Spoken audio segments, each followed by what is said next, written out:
and grandmother was kicked out as if she were trash, insulted by her own son in front of the whole block.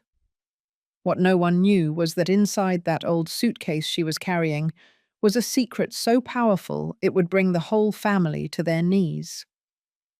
This story is going to hurt you, and it's going to make you think about everything we hide behind the silence. "Get your junk out of here," Robert yelled from the doorway, his jaw clenched and his finger pointing toward the sidewalk. Estelle, 83 years old, with trembling legs, could barely hold the suitcase in one hand and the purse slung over the other shoulder. She was standing right on the edge of the street, in front of the house where she raised her 3 children, cooked for decades, and cleaned everyone's dishes, even on Sundays when no one said thank you. But that Monday morning, in the Queen's neighborhood, that same house was spitting her out as if she were a plague. The door slammed shut, a dry sound that echoed off the walls of the neighboring houses and in the ears of the curious people already looking out from their windows. No one dared to intervene. Everyone saw it. No one said a thing. In the silence that followed, clumsy footsteps were heard. They were Estelle's slow steps as she walked away, dragging the suitcase that scraped the concrete. A few yards ahead, one of the broken wheels made her lose her balance. She fell to her knees. And there, in front of the rusty gate of number 218, the grandmother accidentally let go of something. An old envelope, tied with a red ribbon. Robert noticed it and ran down the steps. He grabbed it without asking permission.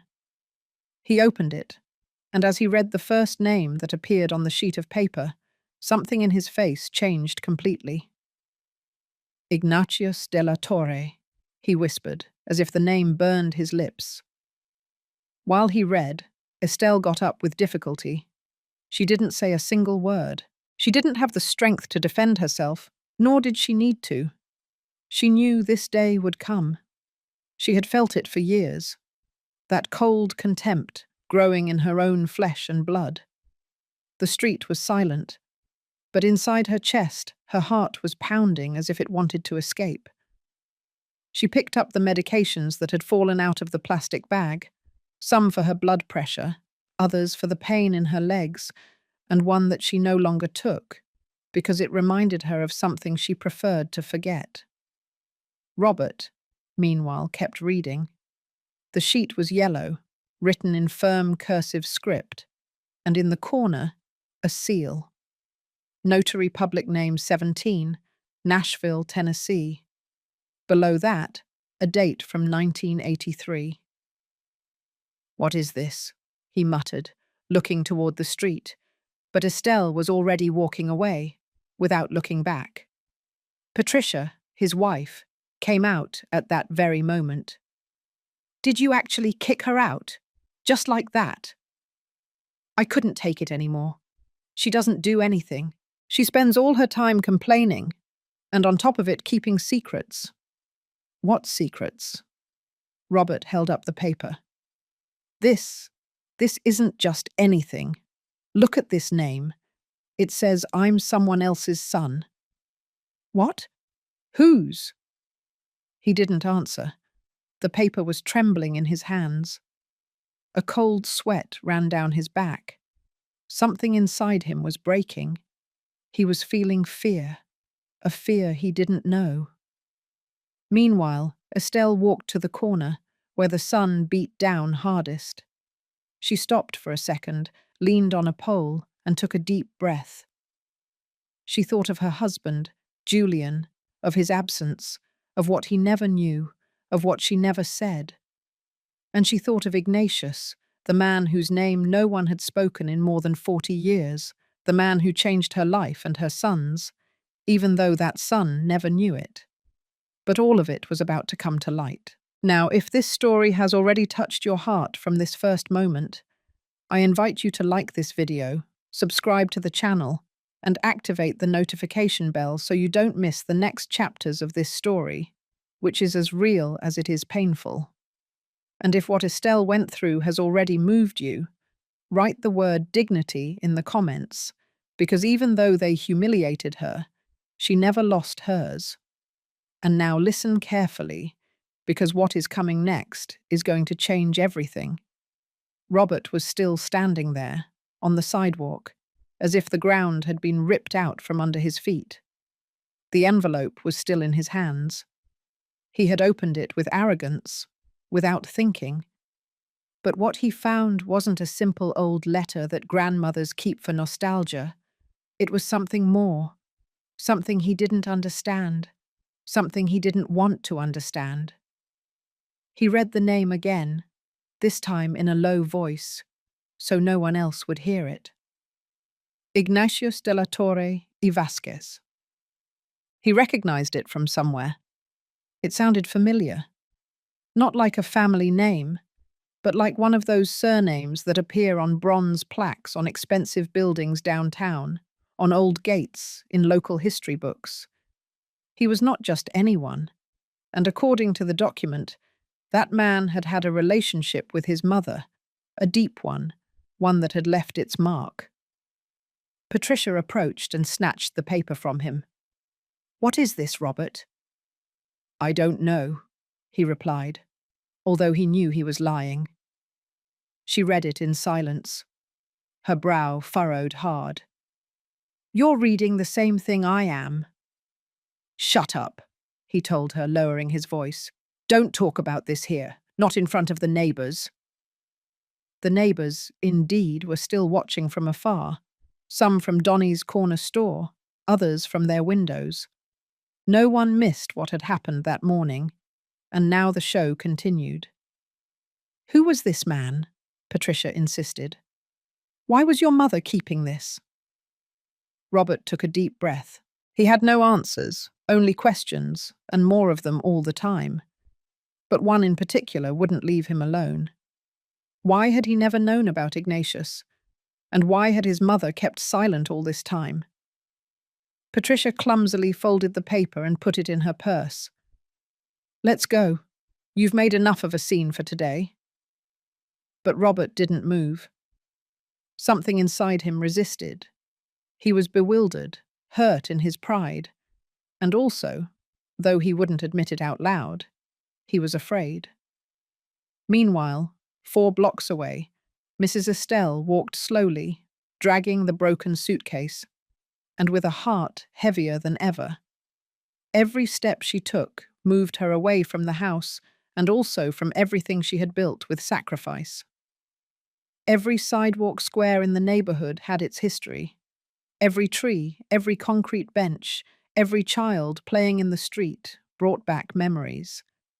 But that day, there was no time for nostalgia, only for resistance. She stopped in front of Mrs. Tony's grocery store. She thought about asking for a glass of water, but seeing the owner's evasive look, she understood she wasn't welcome. She kept walking. People's eyes were like knives that didn't dare to cut, but still hurt. No one approached, no one offered help. And that, for Estelle, hurt more than Robert's words. Because screams are forgotten, but the silence of those who know you, that stays with you. When she reached the intersection with Main Street, she stopped at a bus stop. She sat on the hot metal bench. She closed her eyes for a moment and felt the sun burning her skin. There was no shade, no comfort. Not a single tear fell from her eyes. She was dry of everything. She opened her purse and looked for her medications. One of them was broken, another crushed. She took a pill with trembling fingers and swallowed it dry. From the bottom of the purse, she took out a paper folded in 4. Another document, the real one. The one she had kept for years, without showing it to anyone, her security, her last card. She looked at the envelope. It was also signed by Ignatius de la Torre, and it also had a date, 1983. She put the paper away again and took a deep breath. She knew Robert had seen only a part. She knew what he held in his hands was barely the first piece of a puzzle that, once complete, would shake the foundations of everything that family thought they knew. But it wasn't the time. Not yet. A bus stopped in front of her. The driver looked at her in the mirror, waiting to see if she would get on. Estelle shook her head. She didn't know where to go. Not yet. Then she got up with difficulty. She kept walking. There was someone who might be able to give her shelter for a night. Someone she hadn't seen in more than 30 years. But first, she needed to go back to the place where it all began, where she met Ignatius, where her story stopped being just hers. She turned west, toward Nashville, and she didn't know it yet. But someone else was already asking about her. A man in a grey suit, thin, with a leather briefcase and a Midwestern accent. He had arrived in the neighborhood that same morning. He was asking carefully, without giving many details. He only said he was looking for an older woman named Estelle Ramirez, and that he had something she needed to see as soon as possible. No one had told him anything yet, but he already knew too much. The sun continued to climb, and with it, the heat that seeped between the cobblestones of the neighborhood. Shadows were short, and dignity even shorter. Estelle walked aimlessly, driven not by her feet, but by habit. That habit of never stopping, of resisting in silence, of enduring until there was nothing left to swallow. She went with the broken suitcase, dragging it as she dragged the memories of a whole life that suddenly had been denied to her. People watched her pass as if she were a stranger, just another woman with a sad face and clean but poorly ironed clothes. No one could imagine that this woman had sacrificed everything for 3 children who now wouldn't even offer her water. She crossed Liberty Street at a slow pace. Traffic buzzed around her, but she didn't hear it. Her head was full of voices from the past.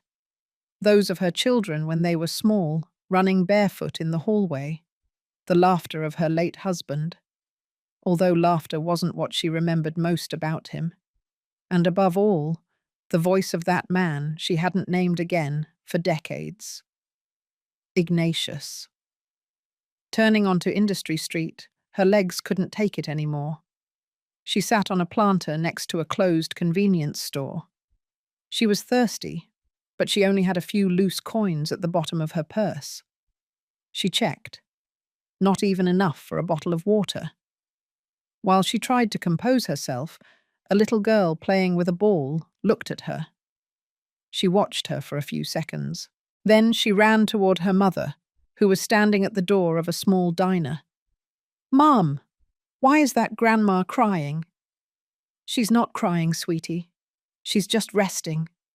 Come on, come here." Estelle was crying.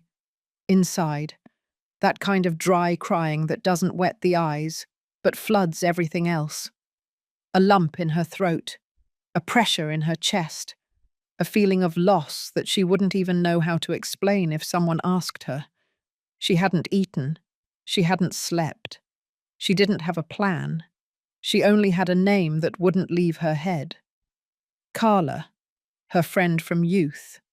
Her silent accomplice from those years she sometimes said when things started to go wrong.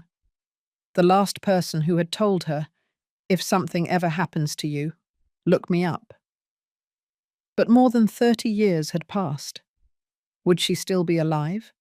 Would she still be living in the same house over in the San Andreas neighborhood? She didn't know, but it was her only option. She slowly stood up. Her bones creaked. Some women sweeping the sidewalk looked at her and whispered among themselves. Estelle ignored them. It no longer hurt her that they talked behind her back.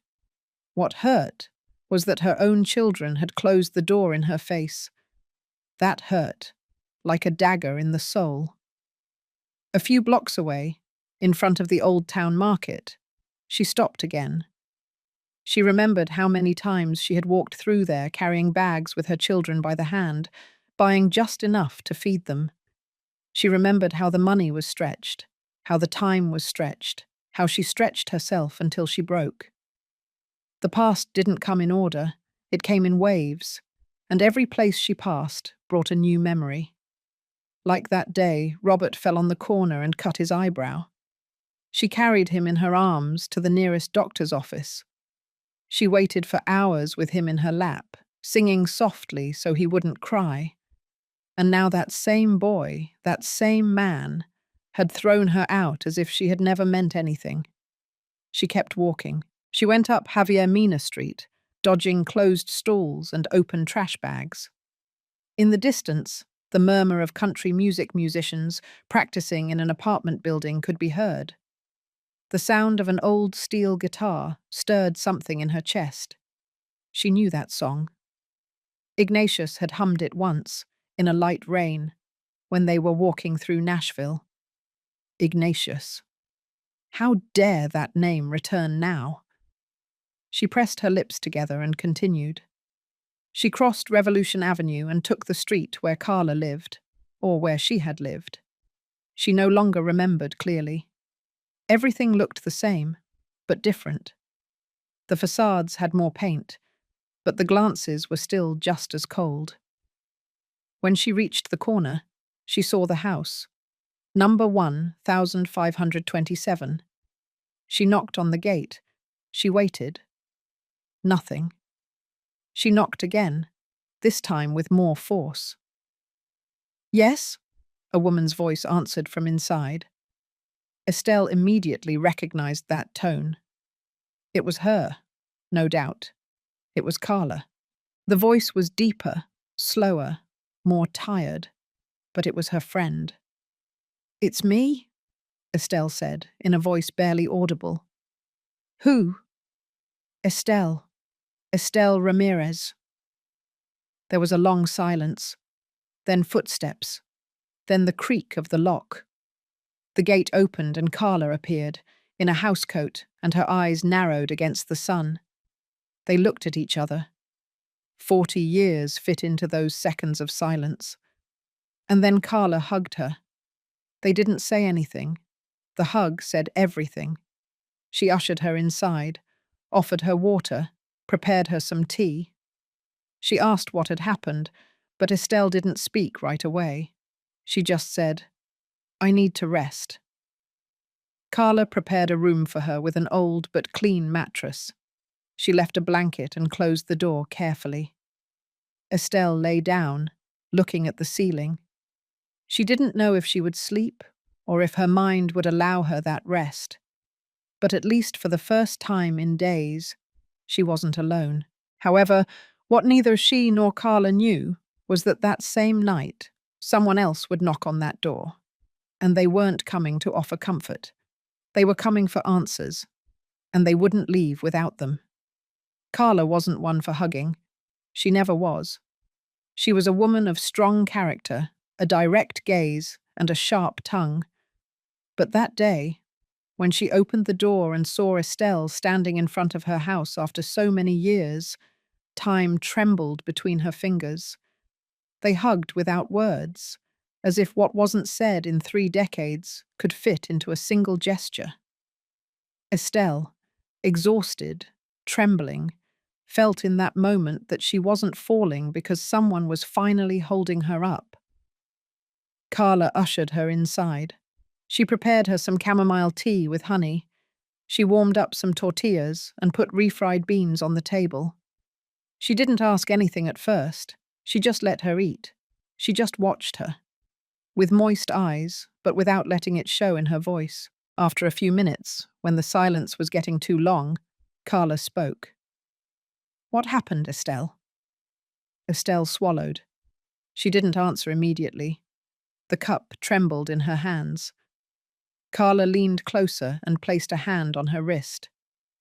"You don't have to tell me everything now, but if you came here, it's because you had nowhere else to go." Estelle looked up. "They threw me out, Carla. Robert, my son, told me I was in the way. He kicked me out with my suitcase and everything, in front of everyone, as if I were a nobody." "My God," Carla murmured, pressing her lips together. "It wasn't just him," Estelle continued, her voice flat. "Patricia, too." And the others? They were silent. None of them said anything. None of them objected. None of them defended me. And your grandchildren? They weren't allowed to come out. They were locked in their room. They were listening from the window, but they didn't come down. The silence returned. Carla swallowed her own anger dryly. She took her friend's cup and got up to heat more water for her. Estelle looked around. The house was the same. The same floral curtains. The same framed picture of the Virgin of Guadalupe on the wall. Everything had the smell of the past, that aroma of cinnamon, old wood, and faith. I didn't know if you'd still be here, Estelle said.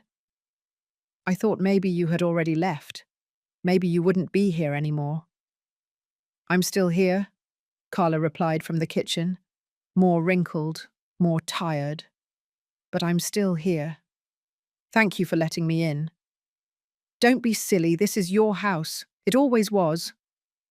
That night, Carla prepared the back room. A bed with a foam mattress, 2 pillows, and a thick blanket. She left a clean towel and a glass of water on the nightstand. Estelle lay down without saying anything else. She didn't need many words. Her body weighed on her as if she were carrying a lifetime on her shoulders. But she didn't sleep. The lights were off. The fan was spinning slowly on the ceiling, and the silence was thick. But in her mind, the voices kept screaming. Those of her children, those of her mother, who so many years ago had warned her to keep silent.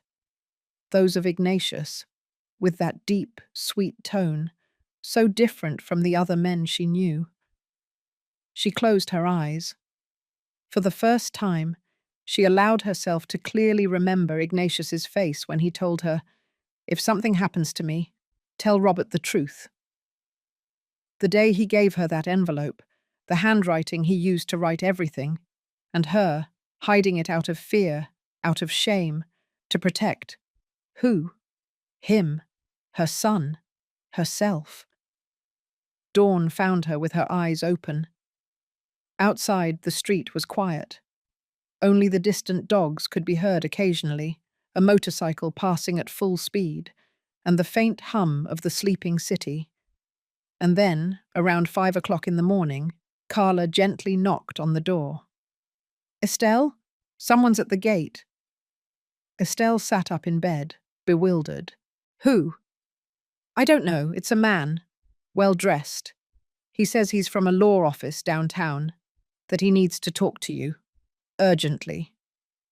Estelle slowly got out of bed, her heart pounding like a drum. "Did he say his name?" "No, but he has a briefcase and a card with your full name on it." Estelle was silent. She knew this was going to happen. The moment had arrived. She walked toward the living room, barefoot, dragging her feet. Carla was standing behind the door, peering through the crack. "What do you want to do?" Carla asked. "Open it." "Are you sure?" "Yes. I have nothing left to lose." The gate opened slowly. The man, in a grey suit, well-combed hair, a serious expression, took a step forward and extended the card. "Mrs. Estelle Ramirez Jimenez?" "Yes, that's me." "My name is Arthur Mendizabal. I'm an attorney with the Mendez and Associates law firm. I've come to give you something that has been waiting for you for more than 40 years. Estelle swallowed. "From whom?" The man looked at her intently. "From Mr. Ignatius de la Torre y Vasquez." In the lawyer's hand, the metallic corner of a black briefcase stood out. Inside, a sealed envelope, a legal document, and something else. Something that was about to change everything. Estelle didn't remember feeling a silence as thick as the one that followed the man's words. Ignatius de la Torre y Vasquez. The name floated in the air like a ghost she thought she had buried decades ago, but it wasn't dead, not entirely. Not if someone else pronounced it. Not if that name now came accompanied by a lawyer, a law firm, and documents saved for more than 40 years. Carla remained by her side, mute, her hand still on the gate. Her eyes went from Estelle's face to the young lawyer's, and then back. The only thing that broke the tension was the distant hum of a bus starting up on the parallel street. "May we come in?" Mr. Mendizabal asked in a respectful but firm tone.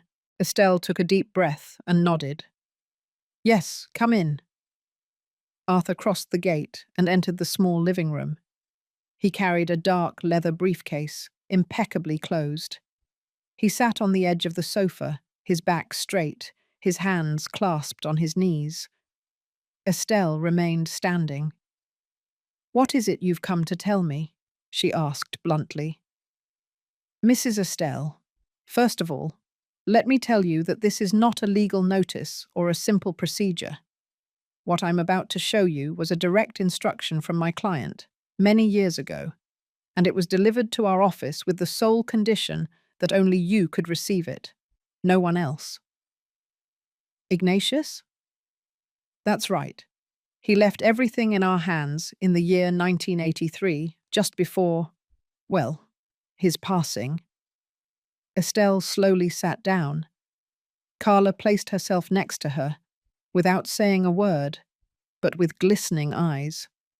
She didn't ask, but she knew she was witnessing something much bigger than she imagined. The lawyer opened the briefcase. He took out a manila envelope sealed with red wax, then a black folder with gold edges, also sealed, and finally a small wooden box the size of a notepad. These 3 objects were delivered to the Mendez and Associates law firm under my personal safekeeping. I was young when Mr. Ignatius arrived. He instructed me clearly, "When Mrs. Estelle comes, or when you find her, deliver this without questions." And why now? No one could find you. We searched for years. We knew you had left Nashville. We knew that, after your sudden disappearance, no one saw you again, until now. Estelle took the manila envelope with trembling hands. She carefully broke the seal. Inside was a letter. She recognized it immediately. The firm handwriting, the elegant stroke, the smell of old paper that she knew so well. The letter said, "Estelle, if you are reading this, it is because I am no longer with you, and because the time has come for you to know that I never left you alone. Never. Everything I couldn't give you in life, I prepared it. Not out of guilt or pity, but because it was yours all along. I ask you, please, to tell Robert the truth. Don't let him leave this world without knowing who his true father was. The rest I leave in your hands. Ignatius." Estelle dropped the letter and covered her mouth. She didn't cry. She didn't scream. She only closed her eyes and leaned forward, as if her soul had slipped out of her body. Carla hugged her by the shoulders. "What does all this mean, Estelle?" But Estelle didn't answer. The lawyer opened the black folder. "Here are notarial documents, property transfers, bank records, even Mr. Ignatius's original will. But I can't give you this without your signature. I need you to accompany me to the office to formalize it. It's in your name. No one else can claim it." Estelle didn't know what to think, or what to feel. For years she had lived with the burden of silence, with the guilt of having hidden the truth, with the fear of what would happen if the past returned.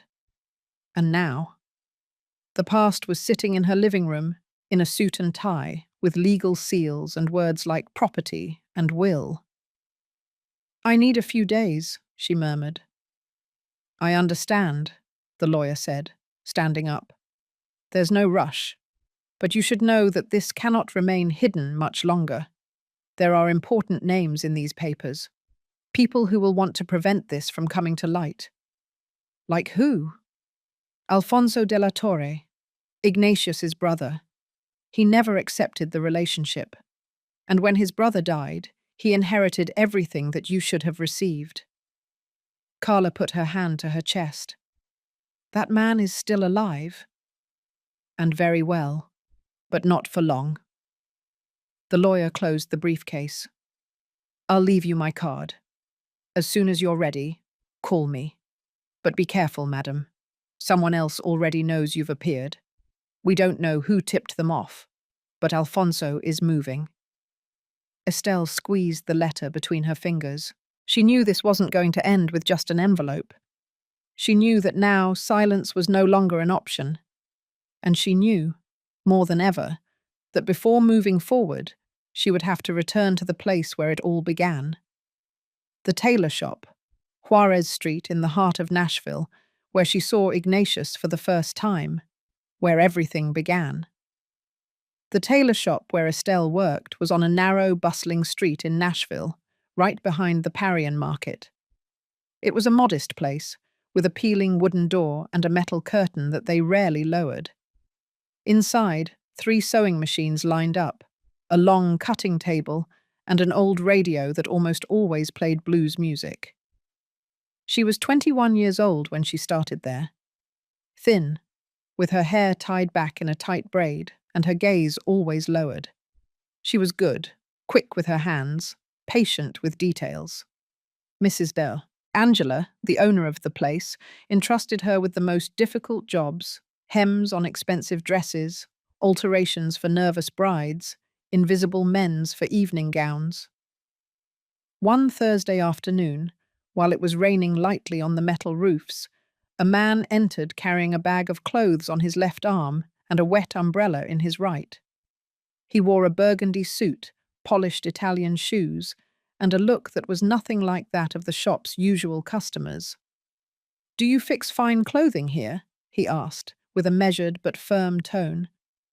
"Depends on how fine," Mrs. Angela replied without looking up from the machine. Estelle, seeing him, felt something in her stomach flip.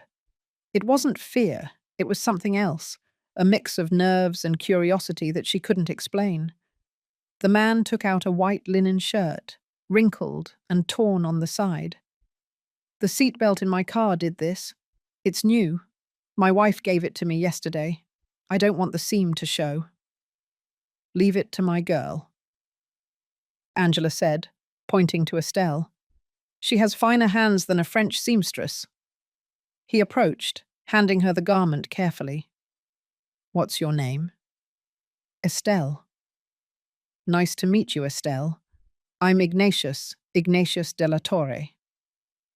And there, in that first sentence, without her knowing it, everything began. During the following weeks, Ignatius returned with more clothes. Sometimes he brought shirts with loose buttons, pants with poorly done hems, and even jackets that didn't even need fixing. She noticed it, but didn't say anything, because each visit was accompanied by a smile and a long gaze, which lingered even after he left. "That man is not from around here," Carla told her one afternoon when she went to visit her. "Did you see the watch he's wearing? It's worth more than my aunt's house."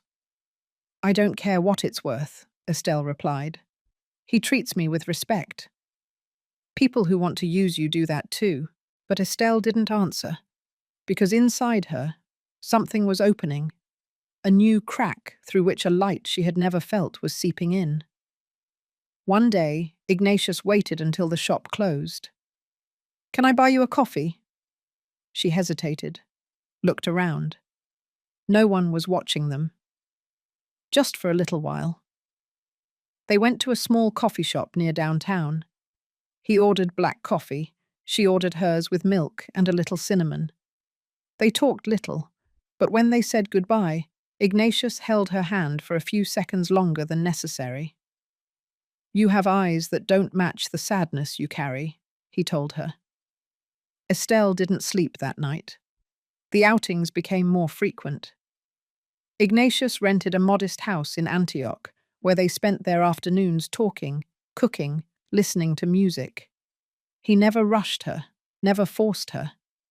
But the affection grew like the roots of a hidden plant, slowly, deeply, and strongly. Estelle fell in love without asking for it, without wanting it, without planning it. And one day, when the summer heat became unbearable and the streets smelled of wet earth, Ignatius confessed something that would change everything. "I'm married, Estelle." She lowered her head. "I know," she replied, her voice muted. "My wife can't have children. We tried for many years. I didn't want this for you, but I also don't know how to stay away." Estelle felt a pang in her chest. But she didn't cry. She didn't leave. Because what they had, though hidden, was more real than everything she had lived before. Weeks later, Estelle knew she was pregnant. She found out one morning when the smell of freshly baked bread on the corner made her vomit. She bought some ginger tea at the market, but it didn't help. By the second month, there was no doubt.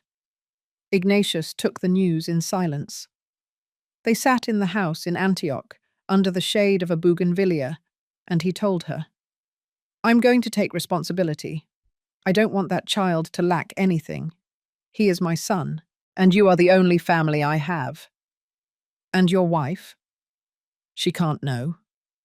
And me? How am I going to explain it?" Ignatius was silent. He handed her a sealed envelope. "If something happens to me, if I disappear, if they silence me, if someone tries to harm you, open this. Only if necessary." Estelle took it without asking questions, and that same night, she decided she would say the child was Julian's, the guy she was dating before meeting Ignatius. A rough, quiet man who worked in construction and who had already asked her to marry him. A lie that would change the destiny of everyone, and that once told could never be undone. Days later, Ignatius hugged her tightly for the last time. "No matter what happens, Estelle, that child will be my blood." But when she returned to the tailor shop, Mrs. Angela had already received an anonymous call. "You can't stay here, Estelle. I got into trouble for letting you use this place for your affairs. You have to leave." And so, in a matter of weeks, Estelle lost her job, her reputation, and the love of her life, without knowing that the worst was yet to come. Estelle's hands weren't trembling, her soul was. Her body still responded, her back was still straight, her eyes firm, but inside she was falling apart. Her belly grew, her heart shrunk, and her silence became, every day more, a prison that she herself had locked. Saying the child was Julian's was not an impulsive decision, it was pure desperation. It was that, or seeing her life destroyed by gossip, by the moral condemnation of a small town, and the fury of a powerful family. Julian didn't ask many questions. Estelle told him she was pregnant. He took a while to answer. He lit a cigarette, spat on the ground, and after a few seconds grunted. "Well, what can you do? I guess he's mine." "Yes, of course he's yours," she replied, feeling guilt stab her chest. "I'm just telling you one thing," he added, with the cigarette dangling from his lips. "I'm not good with kids. If I marry you, I don't want crying all day, or anyone bothering me while I'm at the shop." Estelle lowered her gaze. It wasn't love. It never was. But it was the only way out she had. A man with a steady job, no questions asked, no heavy surname, a shield, a disguise. They got married civilly in a grey office downtown. There was no church ceremony, no white dress, no flowers, just signatures, unknown witnesses, and a silent promise not to stir up the past. She didn't tell Ignatius. She distanced herself. She stopped going to the house in Antioch. She changed her number. She hid. She thought that way she would protect him. She thought that way she would erase him. But she couldn't.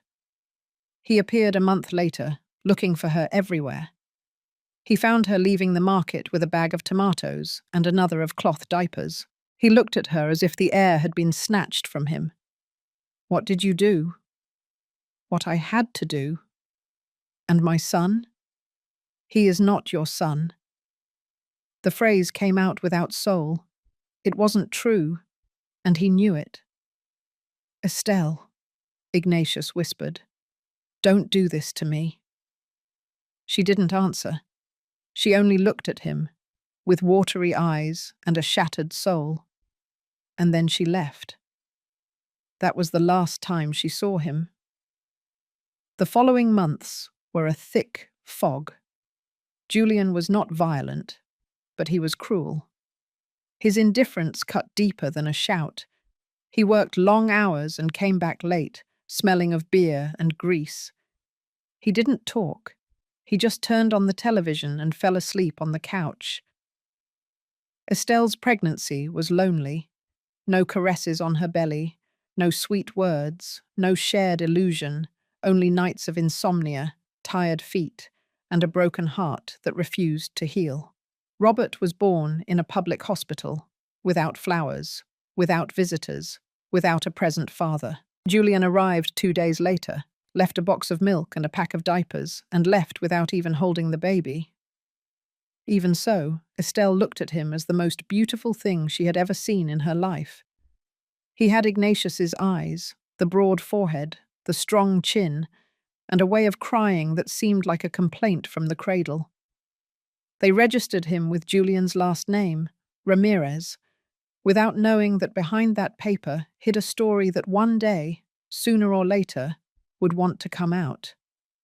Over the years, Estelle learned to live with the lie. She raised Robert with love, with dedication. She taught him to read, to pray, to respect his elders. She did the impossible so that he would lack nothing.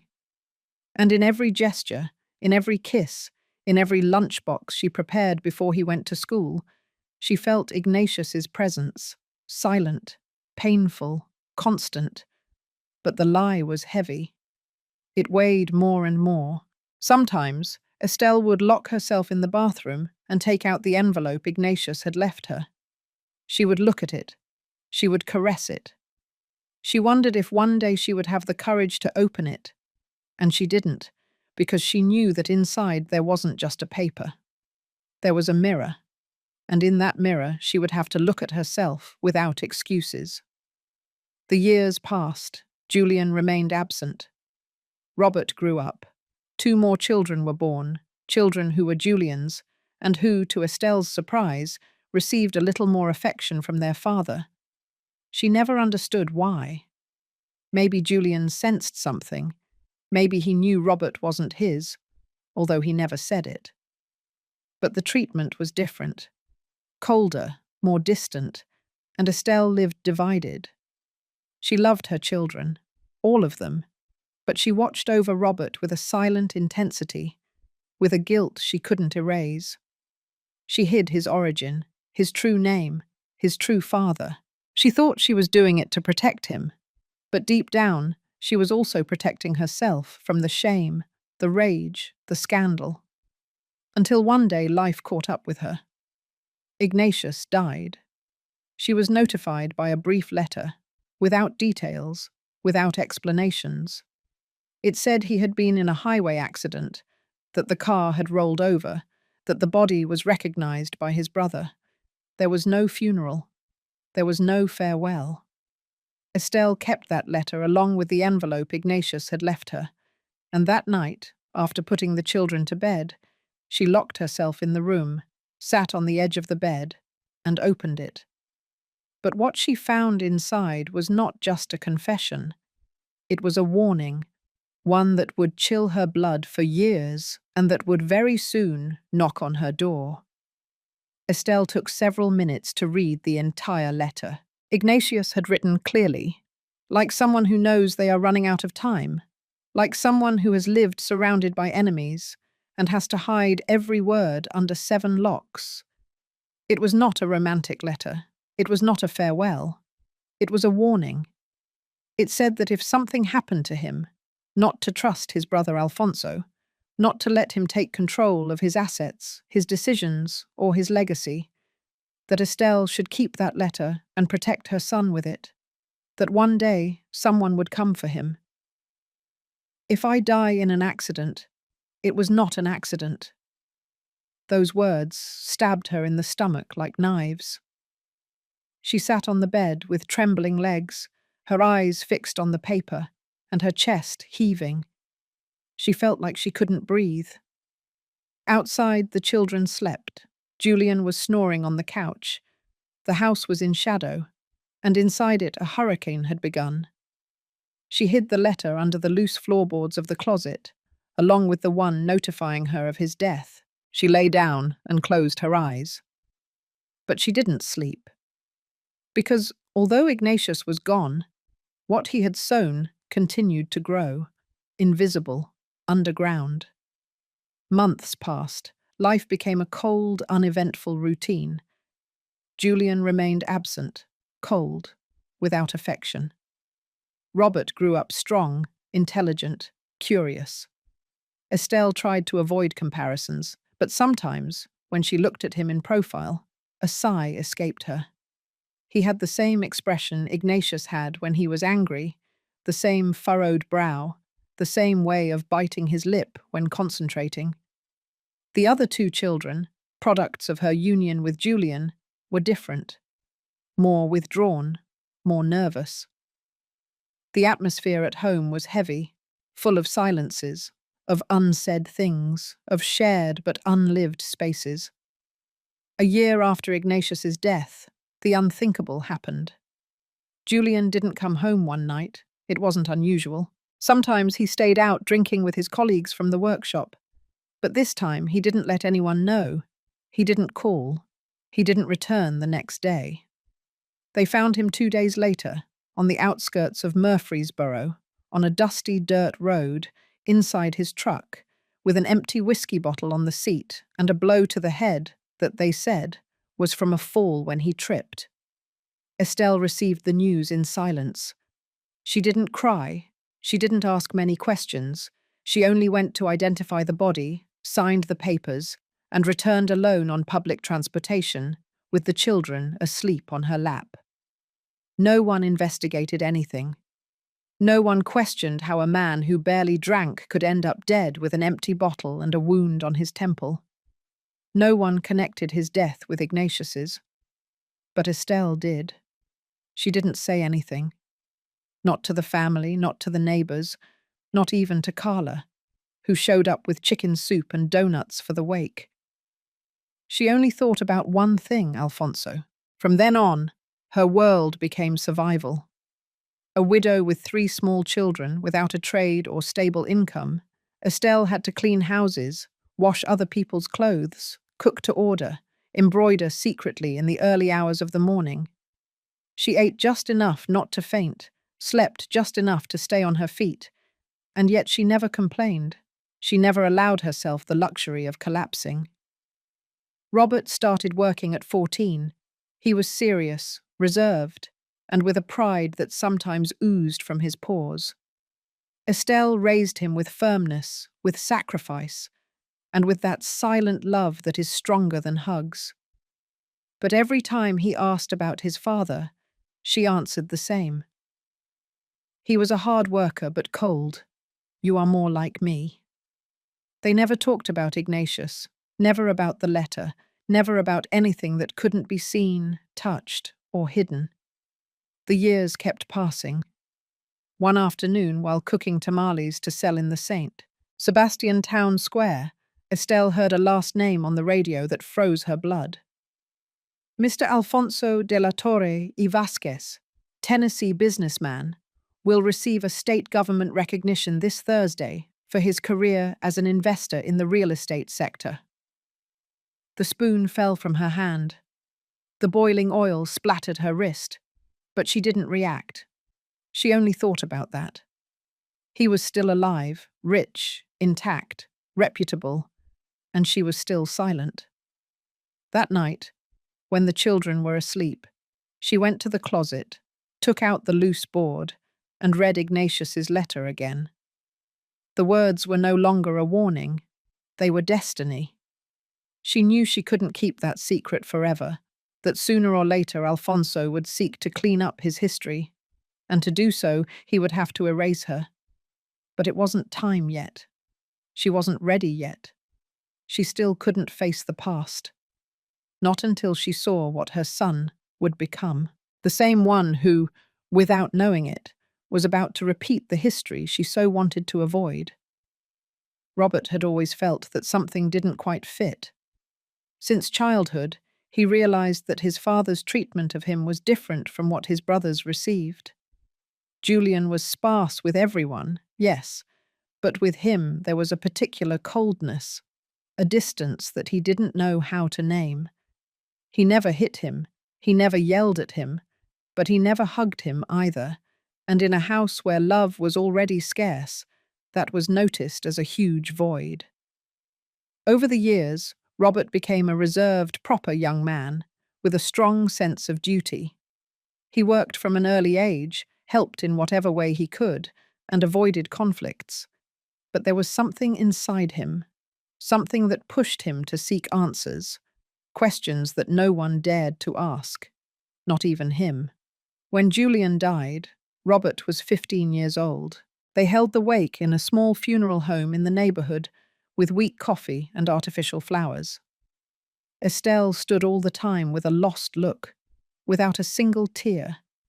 Robert thought it was out of strength, but now he knew there was something more behind those dry eyes.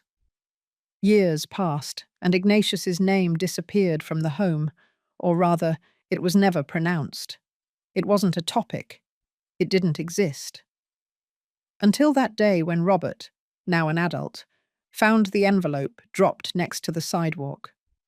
The handwriting, the name, the last name, Ignatius de la Torre y Vasquez. He had heard that last name only once in his life. It was at a business dinner, years ago, when an important partner mentioned the de la Torre brothers, the ones with the land down south.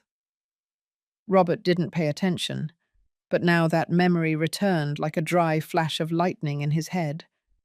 There was something there, something hidden, something his mother never said, and he was going to find out. During the following nights, Robert dedicated himself to searching the internet for everything related to Ignatius de la Torre. He discovered that he had died in a car accident in 1983, that he had owned several properties, and that his brother Alfonso inherited everything. He also found old notes in digital newspaper archives, small society articles, brief interviews, isolated mentions. Ignatius was discreet, but he had power. He appeared as a benefactor of a school, as an anonymous donor to a hospital, as an investor in art projects, and nowhere was a wife or children mentioned. What caught his attention the most was a clipping from the Memphis Journal newspaper, where Alfonso appeared as the sole heir to the deceased businessman's assets. The note spoke of a silent dispute within the family, but without details, only rumors. Robert printed everything, put it in a blue folder. He didn't tell Patricia anything, nor his brothers. He only watched his mother in silence, waiting for her to speak. But Estelle continued to behave as always, helpful, quiet, present, but distant. One morning, as he walked to work, a man in a dark suit walked alongside him on the sidewalk. He had perfectly combed hair, a small briefcase under his arm, and an educated, almost affable tone of voice. "Excuse me, are you Robert Ramirez?" Robert looked at him suspiciously. "Yes? Who's asking?" "I work with Mr. Alfonso de la Torre. I'd like to talk to you for a few minutes, about your mother." Robert's heart skipped a beat. "My mother? What does my mother have to do with—" "Don't be alarmed. We just need to confirm a couple of facts. Nothing official for now, but sensitive." "What kind of facts?"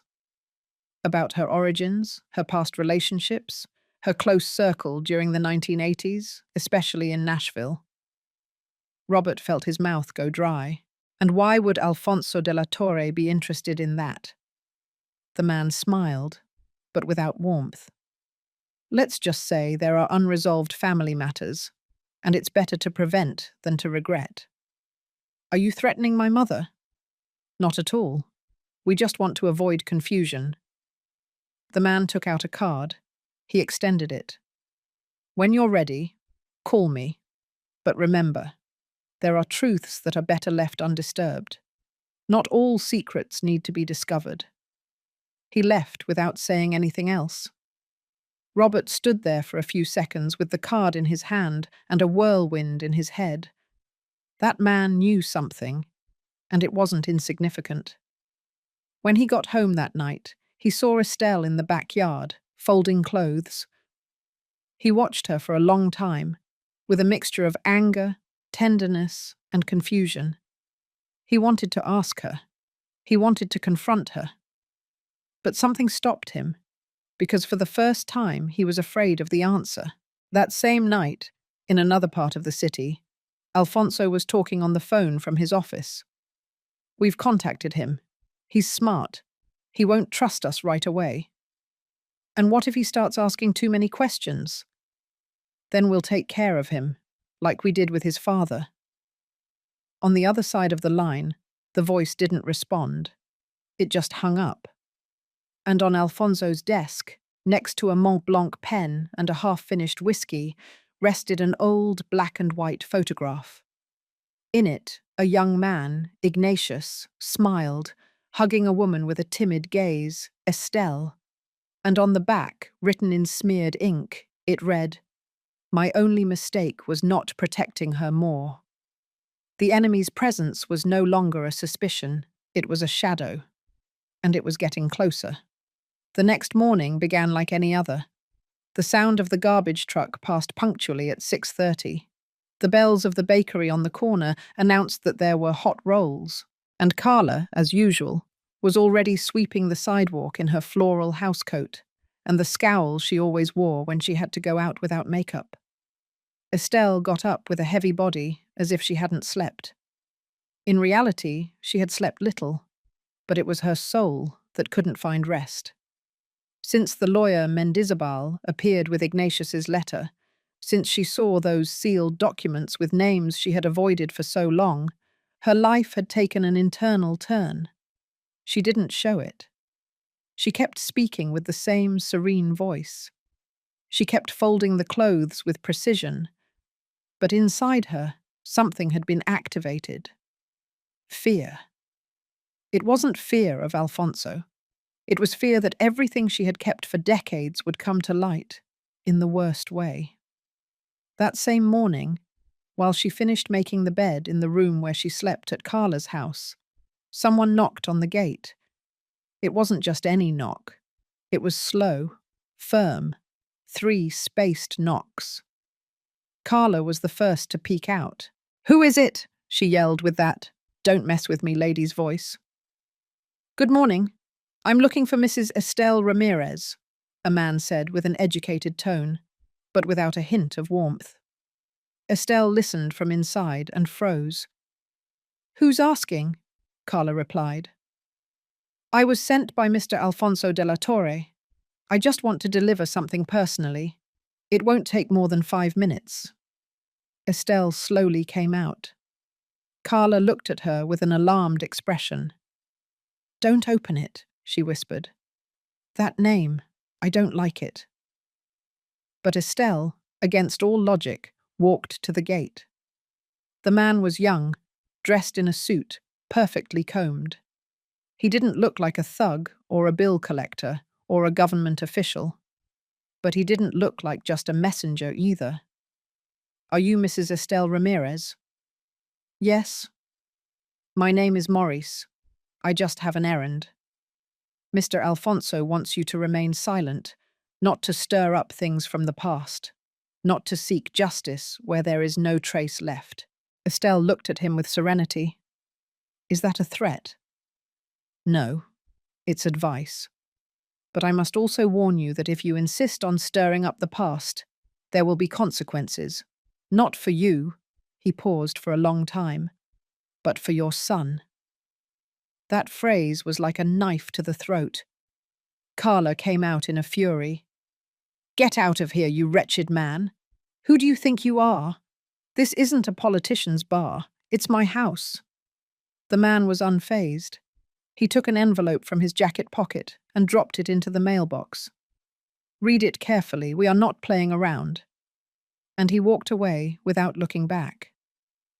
Estelle didn't move. Carla pulled her by the arm and took her inside. "What was that? Who is that man? Why is he looking for your son?" Estelle was trembling. She sat down slowly and put her hands to her face. Carla looked at her with fury, with anguish, with a mixture of helplessness that she could no longer contain. "Estelle, enough. You have to tell me everything, not just what you think I can understand. Everything. Who is Alfonso? What does Robert have to do with this?" Estelle didn't speak. She only walked to the envelope in the mailbox, took it out with trembling hands, and opened it on the kitchen table. Inside was a sheet of paper with official letterhead, unsigned, just a phrase typed on it. "Some truths can cost more than a lifetime of silence. The fate of your family depends on you." That night, Robert returned to Carla's house. He couldn't stay at home. The tension with Patricia was unbearable. His brothers wouldn't look him in the face. His mind was a whirlwind of suspicions, names, documents, and unanswered questions.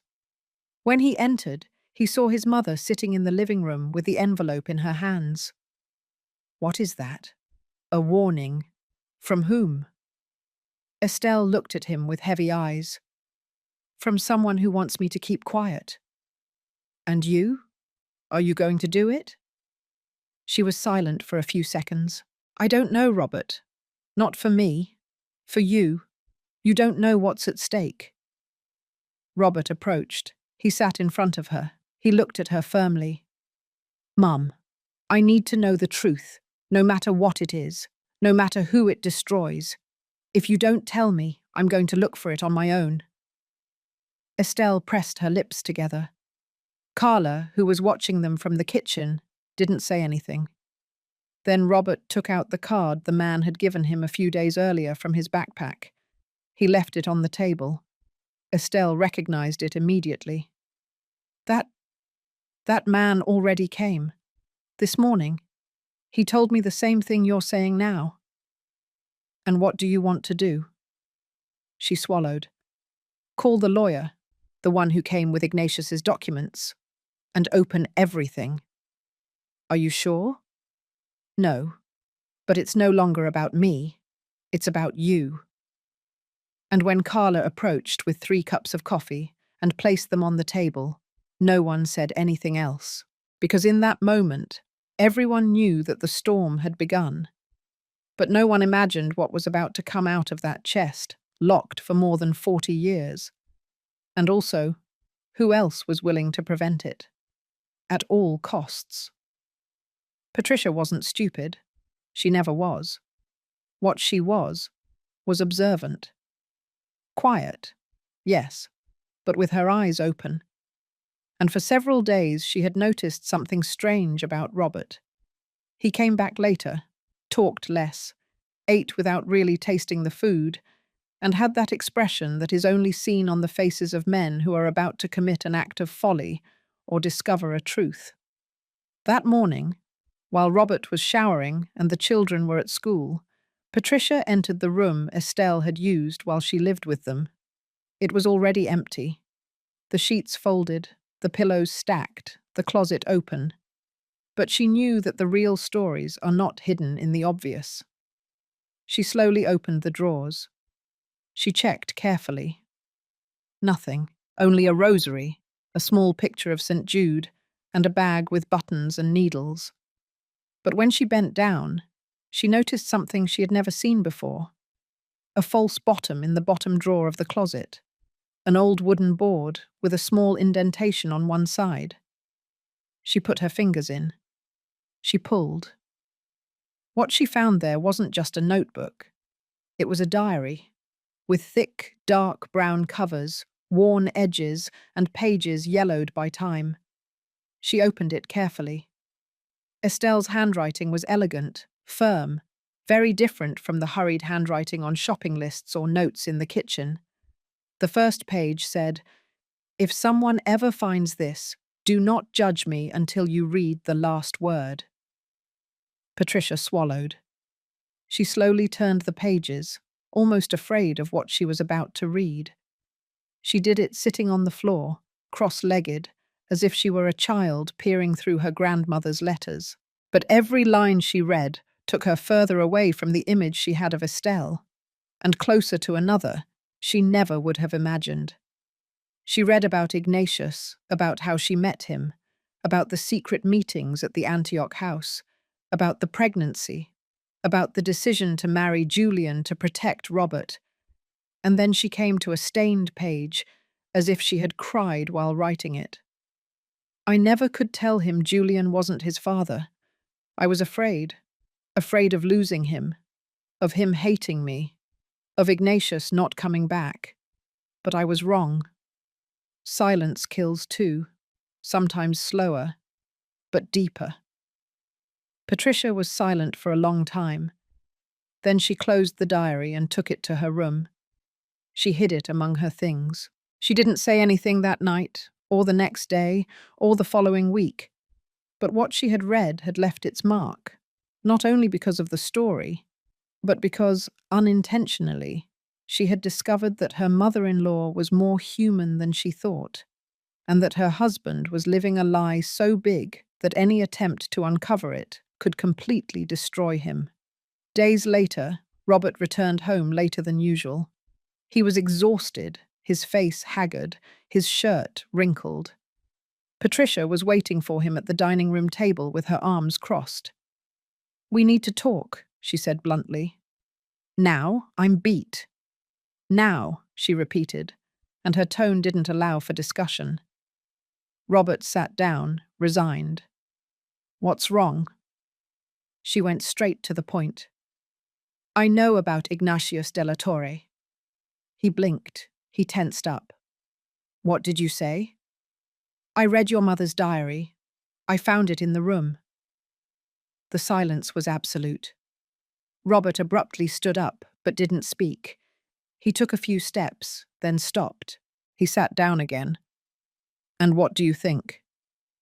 Patricia didn't answer right away. She just looked at him. "I think your mother has carried too many things alone, and that you haven't realized anything." "Are you defending her?" "I'm saying you don't know who you are, and before you keep blaming her, you should ask yourself why she never told you." "Because she knew it was a mistake," he replied without looking at her. "No, because she was protecting you. From your father, from his brother, from everyone." Robert lowered his head. His hands were clenched on the table. "So Ignatius was my real father?" "Yes." "And if what the diary says is true?" "Alfonso had something to do with his death." The air became heavy. Robert felt as if his whole world had shifted a foot to the side. Nothing fit anymore. Everything he had believed, everything he had judged about his mother, now had a different color, a different background, a different weight. "What are you going to do?" Patricia asked. "Patricia," Robert didn't answer. He slowly stood up, went into his room, and closed the door without making a sound. That same night, while everyone slept, the lawyer Mendizabal received an encrypted message on his cell phone. "Confirmed, the daughter-in-law has the diary. They're going to talk. Take precautions." Minutes later, in an elegant building in Providencia, Alfonso de la Torre looked out the window of his office while putting out his cigarette. "They are speeding up," he said in a low voice. "We are going to have to move first." On the other side of the desk, a man in a dark suit nodded his head. "What are the instructions, Counselor?" "Find the convent. If what she wrote is true, they must have something else there. And the family? Keep an eye on them, very closely.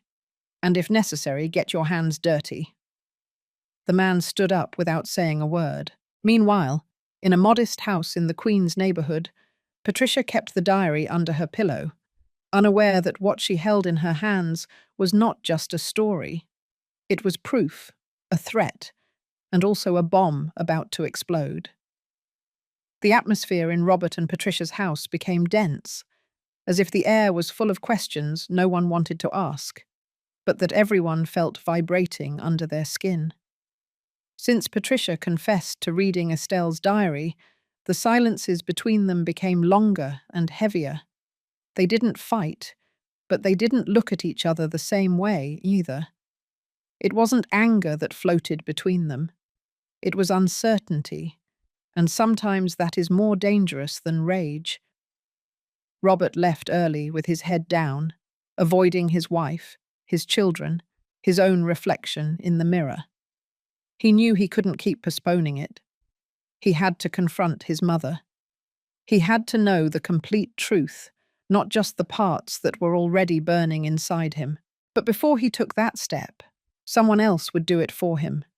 David, Robert's eldest son, was a naturally curious boy. He was attending high school at a technical school and had a special talent for technology. He was always immersed in his laptop, editing videos, learning things, looking for answers to questions that even his teachers couldn't answer. One afternoon, he overheard his parents arguing in low voices. He couldn't understand much, but he caught two words that sparked his doubt: Ignatius and father. He didn't say anything. That night, while Patricia was sound asleep and Robert hadn't returned from work yet, David carefully entered his parents' room. He searched through the drawers, through the folders, and finally under the mattress, as he had seen in movies. There he found it. The diary. He didn't waste any time opening it. He read it without haste, with wide eyes and a pounding heart. Each page made him feel more confused, more angry, closer to something he didn't fully understand. He finished reading at dawn. He couldn't sleep. He couldn't think of anything else. The next morning, as they were having breakfast, he dropped the bomb without warning. "Dad? Who was your father, really?" Robert looked at him as if a bucket of ice water had been thrown on him. "What are you saying?" "I read Grandma's diary," David replied firmly. "Everything. About Ignatius, about Julian, about the convent, about the accident. Everything." Patricia dropped her coffee cup to the floor. The shattering of the ceramic was not as loud as the one Robert felt in his chest. "What else did you read?" he asked, his voice cracking. "Enough to know that this family is built on a lie." "It's not a lie," Patricia said, trying to calm him. "It's a story that was never told." "And why not?" David insisted. "Why did everyone hide it?" Robert got up from the table, his eyes clouded. "Because it hurt, David. Because it wasn't easy." "And is it easy now?" the boy countered. "Now that I know my grandmother was treated like trash, that you are not who you thought you were, that this Alfonso guy might have killed Ignatius and Julian." The name Alfonso dropped like lead in the air. Robert slowly turned around. "Where did you hear that name?" "In the diary, and in the newspaper clippings you have in your blue folder. I read those too. I know you're investigating and I want to help." Patricia didn't say anything. She only watched her son with a mixture of fear and pride. Robert sat down again, defeated. "I don't know where to start." "By talking to Grandma," David said, "and by going to the convent." "The convent?" "Yes. The diary mentions a convent in Franklin, Tennessee. It says she was institutionalized there, hidden after you were born. Maybe they know something else." Robert rubbed his eyes. He had tried to keep everything under control, but now, even his son was involved in this, and he couldn't allow them to drag him in. "I don't want you to get more involved, David." Too late. That same night, Estelle received an unexpected call. It was Robert. "I need to see you," he said bluntly. "Tomorrow. Alone. We have to talk about everything." "Everything?" Yes, about Ignatius, about Julian, about you, about me. Estelle didn't answer right away. Then she nodded. I'll wait for you at Carla's house at 10. He hung up. Carla, who was in the kitchen, looked at her with concern. Is everything okay? I don't know, but I think there's no going back. Meanwhile, in an elegant restaurant in downtown Nashville, Alfonso de la Torre was sharing a glass of wine with a retired judge. Tomorrow they'll go to the convent, Alfonso said with a calm smile. Let them find whatever they want. The nuns have been warned. They won't say a word. And if they insist, then it's time to move the next piece. The next day, before Robert arrived to see Estelle, two men in a dark car parked in front of Santa Clara Convent in Franklin, Tennessee. One of them got out, with a folder in his hand. He entered through the side door, the one used for discreet visitors. No one saw him, but one of the sisters, old and half-blind, hearing his voice, paled. Because she had heard that same voice many years ago, the day they forced Estelle to disappear, the day they stole her story. And now the past was returning, with a different face, but with the same claws. The sun rose over Franklin with a tender laziness, as if it also knew that this day would not be just any other.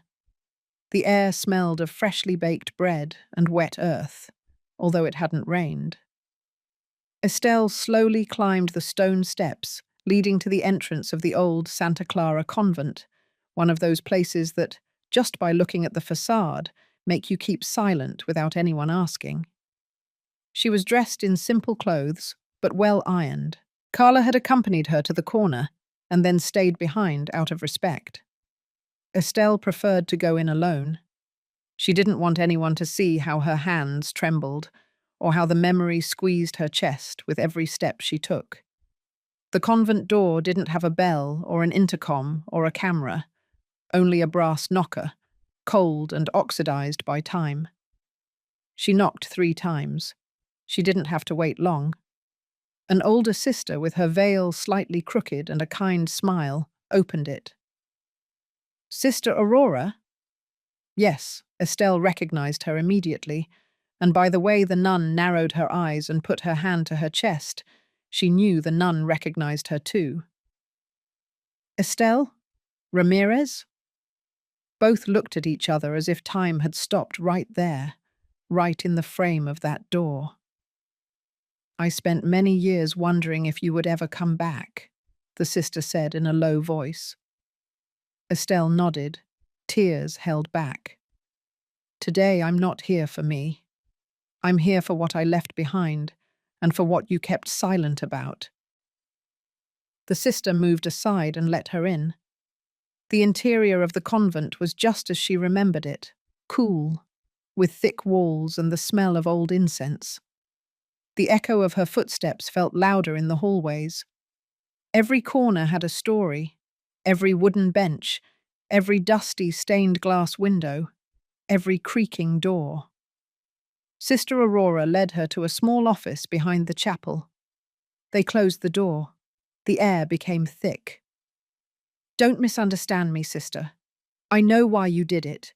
You protected me, you hid me, you fed me. You gave me refuge, but you also kept too much silent, Estelle said bluntly. We did what we were ordered, the sister replied. Not everything was in our hands. Who ordered you? It wasn't the church.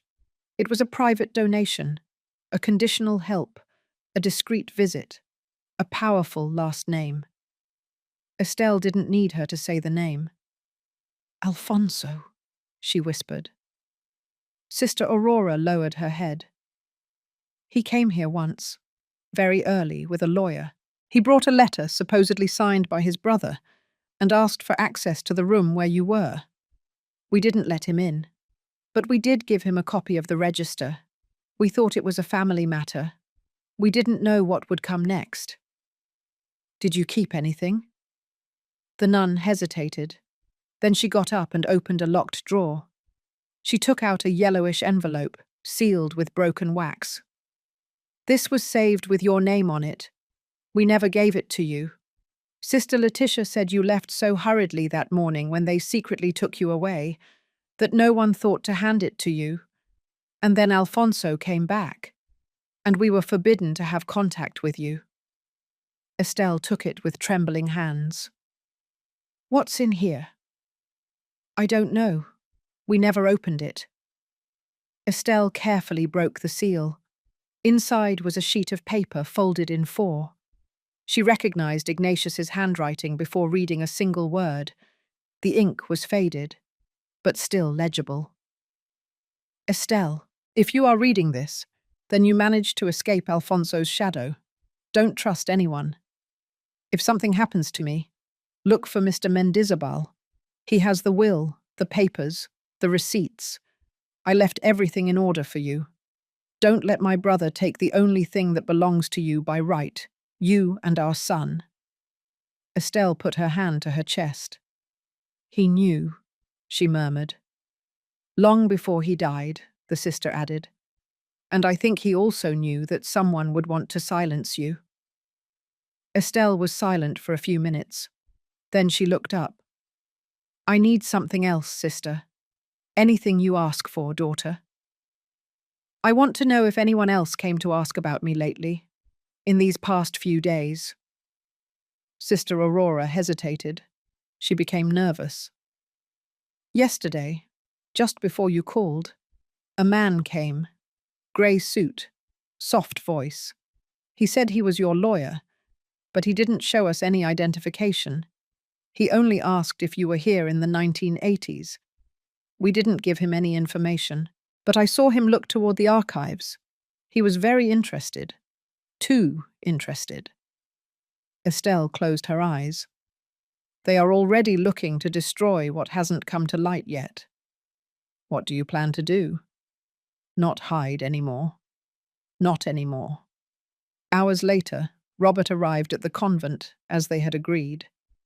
Estelle was waiting for him on the bench in the interior courtyard, under an old lemon tree that provided shade and memory. "Are you ready?" he asked. "Never. But that doesn't matter." Robert looked at her with respect. Not with pity, not with doubt, with respect. "What did you find?" Estelle took the envelope out of her purse. Another letter from Ignatius. And one more clue. The will. It's in Mendizabal's hands. Let's go see him. Today. Robert nodded. "And after that, Mum, what are we going to do about Alfonso?" Estelle looked at him for a long time, as if she still found it difficult to call him that, as if the name sullied her inside. "We are going to do what he fears most. We are going to tell the truth." But as mother and son left the convent with firm steps, from a grey car parked half a block away, a man watched with binoculars. He wore earphones connected to a radio and a camera in the back seat. He made a short call.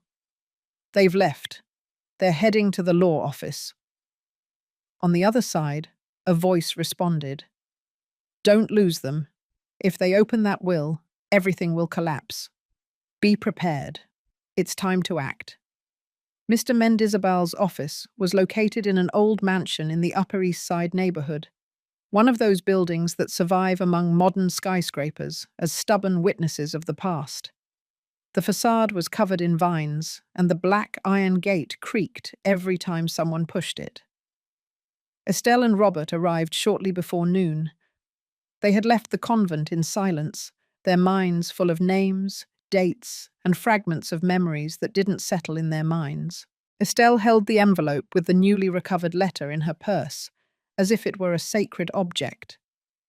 Robert walked beside her with his brow furrowed, not in anger, but in a concentration he could barely conceal. The secretary received them discreetly, offered them coffee, and escorted them to a room with solid wood furniture and a huge window overlooking the garden. A few minutes later, Mr. Arthur Mendizabal appeared with his usual sobriety. "It's good to see you again," he said, shaking Estelle's hand and then Robert's. though I fear what we are about to review today will not be easy to digest. It never has been, Estelle replied, sitting down without taking her eyes off the table. Mendizabal settled into the chair across from them, opened a leather folder, and placed a thick paper envelope on the table, sealed with antique wax. Written on it in blue ink were the words, "Private will of Ignatius de la Torre y Vasquez. Deliver only to Estelle Ramirez Jimenez." Robert swallowed. His mother didn't blink. This document was kept under the express instructions of its author. Ignatius requested that it not be opened until you, Mrs. Estelle, personally requested it. More than 40 years have passed, Mendizabal said solemnly. Are you sure? Estelle nodded without speaking. The lawyer broke the seal with a silver letter opener and slowly unfolded the pages. He began to read aloud. I, Ignatius de la Torre y Vasquez, an adult American of sound mind and in total freedom, declare this will to be a reflection of my last wishes. I hereby state that I have maintained a deep, romantic relationship with Mrs. Estelle Ramirez Jimenez, of whom I am convinced she is the only woman who has marked my life with truth and dignity. Product of that relationship, a child was born, Robert Ramirez, whom I recognize as my biological son, although for social, family, and political reasons I could not give him my last name during my lifetime. Therefore, and this being my right as testator, I declare my son, Robert Ramirez, as the universal heir of my assets, properties, bank accounts, and corporate shares, designating Mrs. Estelle Ramirez Jimenez as the sole and legitimate administrator until he reaches legal adulthood or is in a condition to fully assume his rights. The office fell into absolute silence. Not even the hum of the fan broke the tension that had settled like a thick curtain. Robert rested his hands on his knees. He felt a dizziness that didn't come from his body, but from his mind. Estelle's eyes were full of tears, but they hadn't fallen yet. Is all of this legal? Robert asked in a low voice. Completely, Mendizabal replied. The will is notarized, signed before 2 witnesses, and was registered as a private document with legal validity. No one could challenge it, because no one knew of its existence except Alfonso. Robert looked up. Alfonso? Yes. Ignatius suspected his brother might take action against him. That's why he didn't register it publicly. He left instructions for this to only be opened with the presence of his mother. Alfonso never had access to this document. But Mendizabal paused. But what? But he did have access to everything else. Ignatius, in his naivety, kept many things under joint names. Alfonso betrayed him from the inside. He diverted funds, manipulated records, and when Ignatius died in that supposed accident, he took control of everything. With no recognized heirs, no one could stop him. Until now, Estelle said, finally breaking the silence. The lawyer nodded. And if this reaches the IRS, the press, or the current investors of the De la Torre family, the empire that Alfonso built collapses. Robert stood up. He walked to the window. Outside, a hummingbird fluttered among the garden flowers. I don't want money, he said without turning around. I don't want houses or accounts or power. I just want the truth. You already have that, son, Estelle said, standing up. No, Robert countered, turning to face her. I have a part. Alfonso still needs to pay for what he did. For Ignatius, for you, for Julian, for everyone. The lawyer stood up too. If you decide to proceed, I can register the will and file a lawsuit for misappropriation, falsification of documents, and omission of inheritance. But that means exposing you to the media. This will be everywhere. Robert looked at his mother. Estelle lowered her head. For a moment she hesitated. But then, remembering the way they had kicked her out of her house, the image of her grandchildren unable to come out and defend her, the broken bag with her medications, the insult of being called trash. Her face hardened. Go ahead, counselor. Let the whole country hear everything. When they left the office, the air in the street felt different, heavier, as if someone was watching them, and they weren't wrong. A block away, the man in the grey car made one last call. They're going to proceed legally. We have to act before the will is registered. Instructions? He asked. On the other end, Alfonso's voice was clear and dry. Silence the old woman, and make sure it's the last time she opens her mouth. The call had been brief, dry, and precise. Silence her. 3 words were enough for Alfonso de la Torre's entire mechanism to be set in motion. He didn't need to give more details. He knew exactly who he was referring to, how to do it, and above all, what was at stake if Estelle spoke. For years, Alfonso had built his empire on the wreckage of his brother Ignatius's story. He used tragedy, inheritance, contacts, and silence. A silence that was bought, imposed, and forced. And now that entire edifice of power was beginning to crack. Meanwhile, at Carla's house, Estelle was preparing coffee as she always did, with just the right amounts of water and sugar, as if a war was not about to explode around her.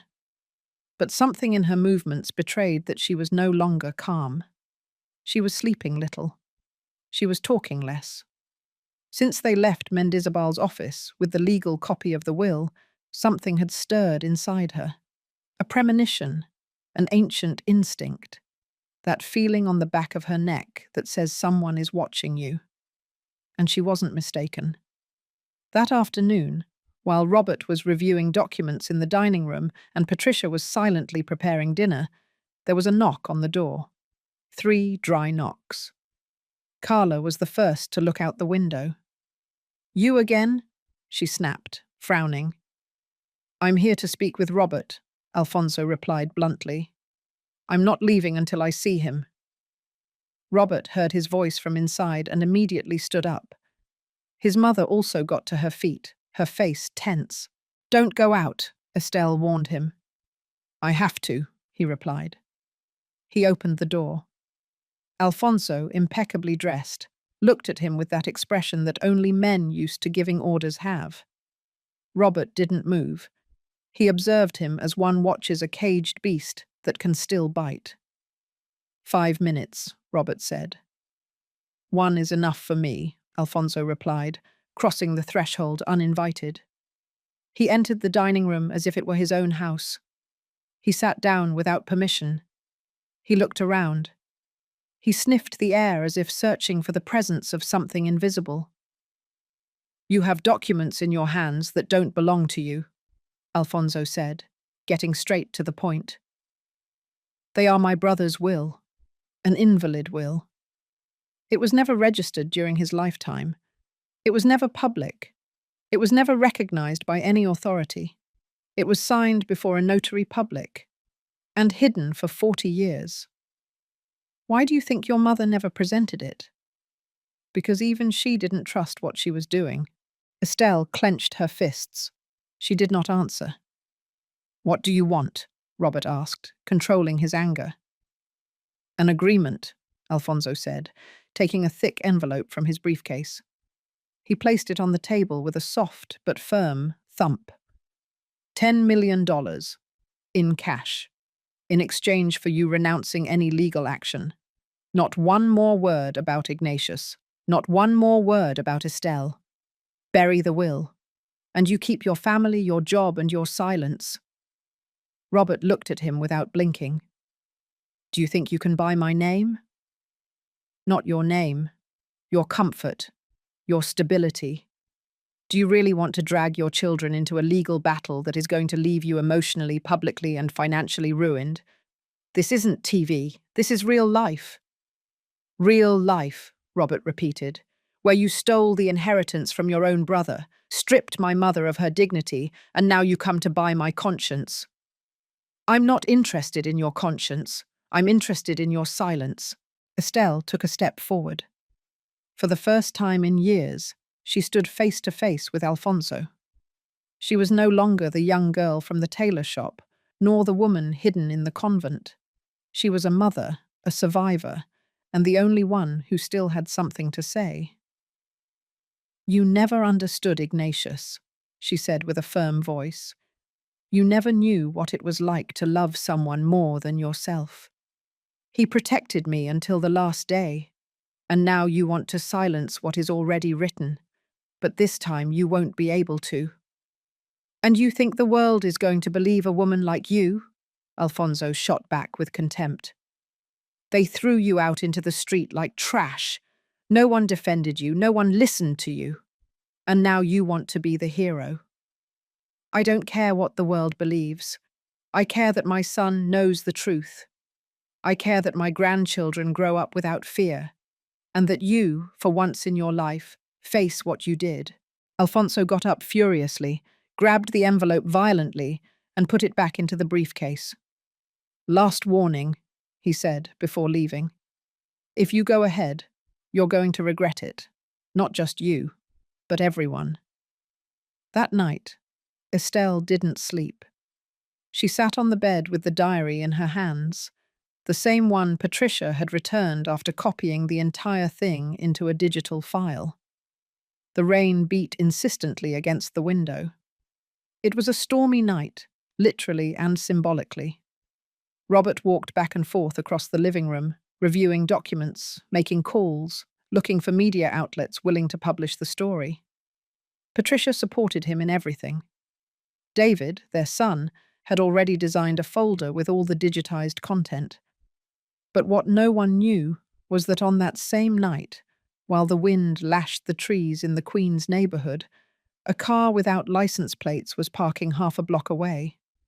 Two men got out. One of them wore a black leather glove on his right hand, the other a syringe with clear liquid, and both knew exactly which door they were going to knock on. That night, the clock struck 2 o'clock in the morning when Estelle woke up with a start.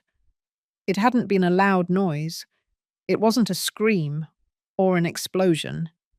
It was something more subtle, a vibration in the air, an absence of sound, a sensation known only by those who have lived in hiding for years. She got up silently. Everyone in Carla's house was asleep. Only the hum of the refrigerator and the gentle ticking of the wall clock filled the darkness. Estelle walked to the kitchen barefoot. She opened the window curtain that faced the street and felt something squeeze her stomach. A dark car, lights off, without license plates, parked right in front of the house. She didn't turn on the light. She didn't move. She just watched. The car seemed empty, but there was something about it, something that didn't belong on that street or at that hour. She returned to her room with a heavy heart. She couldn't fall back asleep. The next morning, Mr. Mendizabal appeared at the door with an envelope in his hand and a serious look. His jacket was wrinkled, he had dark circles under his eyes, and an expression they hadn't seen on him before. He didn't ask for coffee. He didn't ask how they were. He went straight to the point. I received this last night, he said, showing the sealed envelope. It was left at my office, with no return address. But the paper, the typeface, and the message tell me everything I need to know. Estelle took it. She opened it slowly. A single sheet. No signature, no letterhead. Just a phrase in black ink. Lawyers die too. Don't insist. Robert jumped up from the chair. What does this mean? It means Alfonso is desperate, the lawyer replied bluntly. And when a man like him is cornered, he becomes dangerous. Can we go ahead with the lawsuit? We can, but not without consequences. This is no longer just a family dispute. It's a legal, social, and perhaps physical war. Estelle looked at him with steady eyes. We are no longer afraid, neither my son nor I. If I have to put my body on the line for the truth to come out, I will do it. Robert nodded. What he doesn't know is that we are no longer alone. Hours later, the lawyer took them to a notary's office in downtown Nashville. There they officially registered Ignatius's will, the legal copy, Estelle's diary, transcribed and authenticated by experts, and the documents delivered by the Santa Clara convent. They left the notary's office with a thick folder, a fresh notarial seal, and the certainty that there was no turning back. This is what changes everything, the lawyer said as he handed them a copy. From now on, Alfonso can no longer hide. Estelle took a deep breath. And now what? Subpoena the media, go to trial, file the lawsuit for misappropriation of assets, and also for attempted murder, if we get what I expect. Robert looked at him attentively. What do you expect? Mendizabal took an envelope with printed photographs from his briefcase. An former employee of the Della Torre business group gave me this. Old photos, internal documents, bank records that prove illegal movements after Ignatius's death. And something else. He slid a clear image onto the table. An altered death certificate, altered dates, a forged signature. Here is the proof that Alfonso manipulated his own brother's death. Estelle was silent for a long time. Is that enough to put him in jail? Not yet. But if we get witnesses, if someone from the inside talks, we have him. Back home, Carla served them chicken soup. The tension was as thick as the steam from the bowl. Patricia arrived later with David. The boy looked serious, his eyes burning. Dad, Grandma, I saw something weird. Everyone looked at him. A man approached my school. He said he was a journalist. He asked me about you, Grandma. He knew your full name. He asked me if you were the woman in the viral video, the one circulating under the title, "The Grandmother Kicked Out on the Street." Estelle tensed. Video? Yes. Someone recorded the day they kicked you out. It's being shared on social media. It has thousands of views. And the comments, they're on your side. Robert opened his cell phone. He found it in seconds. The video showed the exact moment she fell with the suitcase, the envelope rolling on the sidewalk, Robert's shout calling her trash, a cruel testimony, but also perfect for showing the world the truth. Estelle closed her eyes. She took a deep breath. Then it has begun. That same night, while everyone was having dinner, someone knocked on the door. Carla went to open it. An envelope.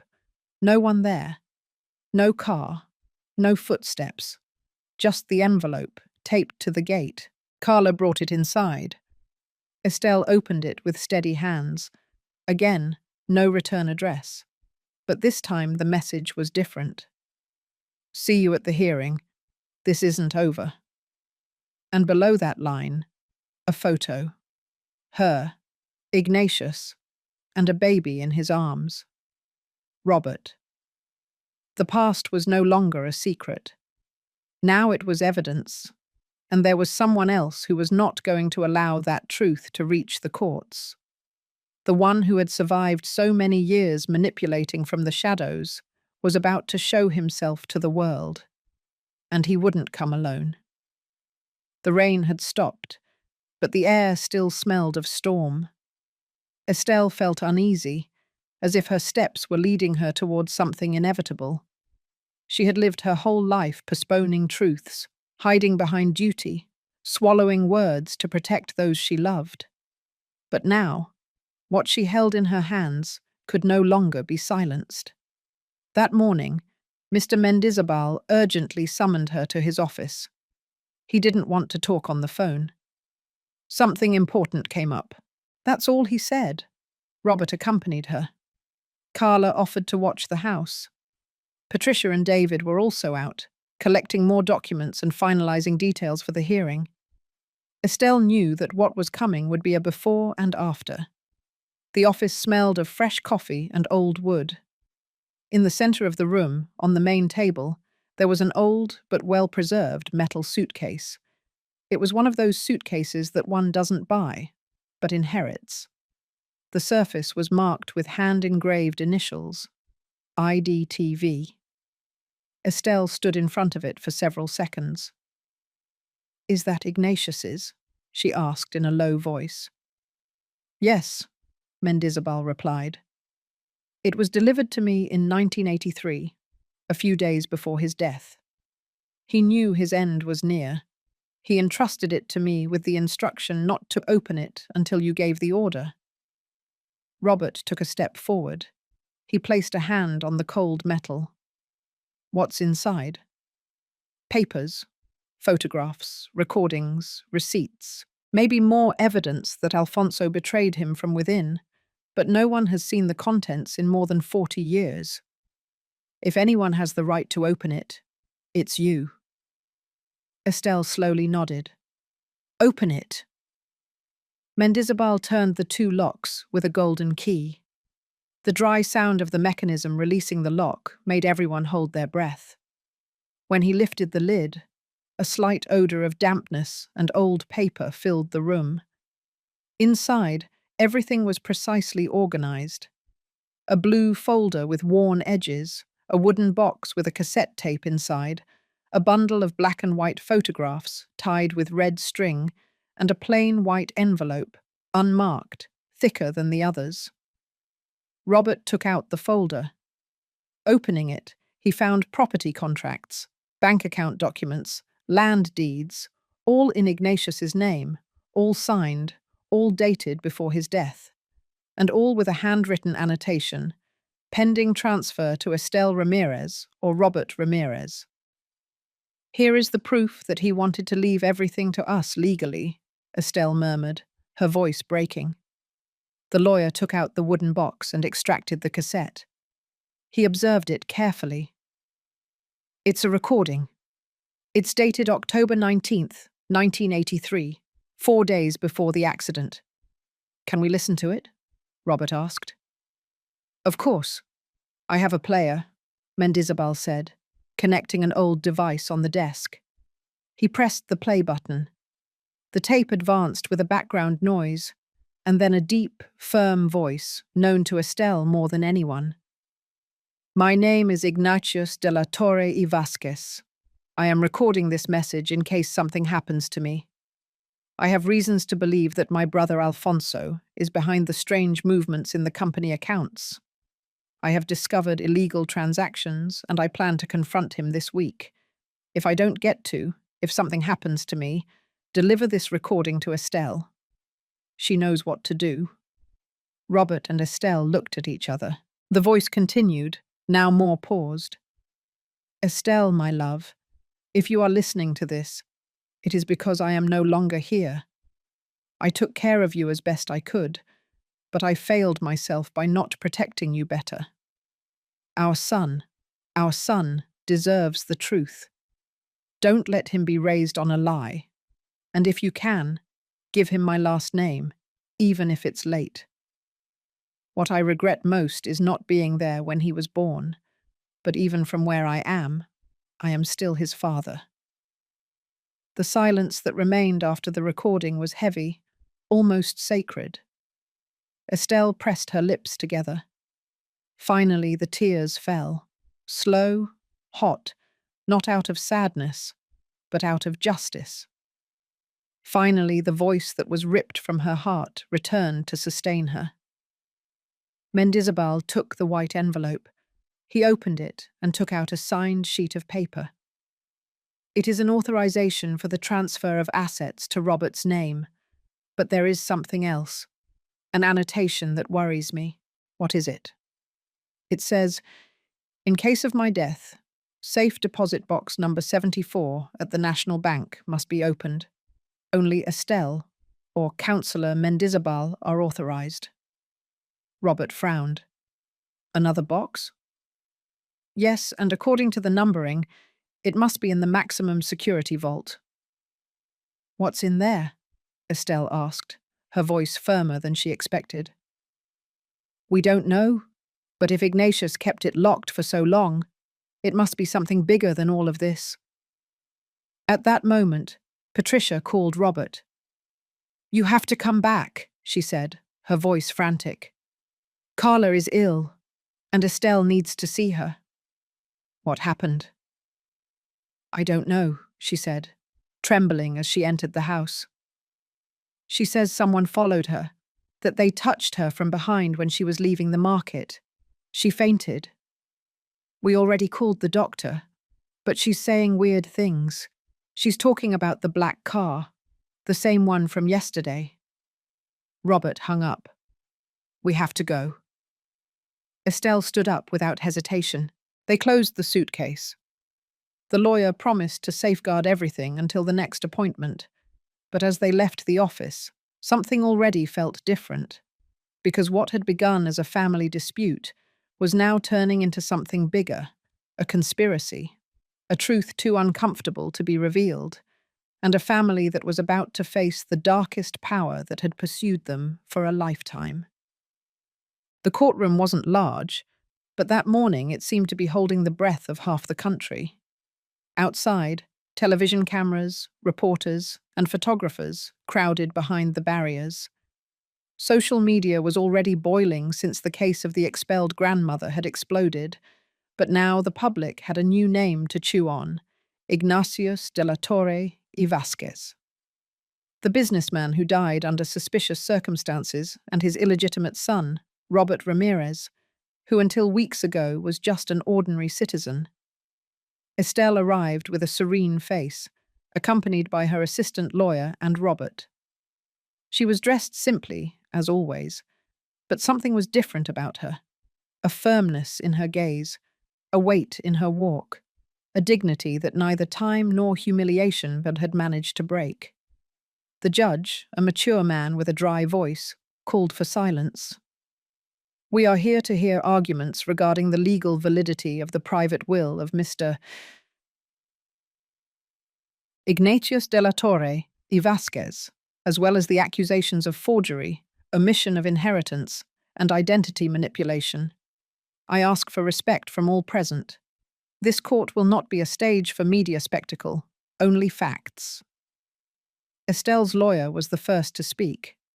She presented the original will, with notarial seals, Ignatius's cassette recording, and the documents recovered from the convent and Mendizabal's office.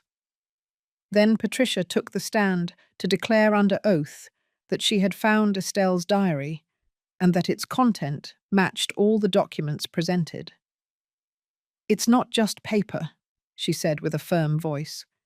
It's an entire life that she kept silent, out of fear, out of shame, to protect her son, and out of love, the same love that her family denied her for decades. The judge listened to her attentively. Afterward, the opposing counsel, a man sent by Alfonso's interests, tried to disqualify the documents, claiming they had been recently fabricated. But Mendizabal took the floor.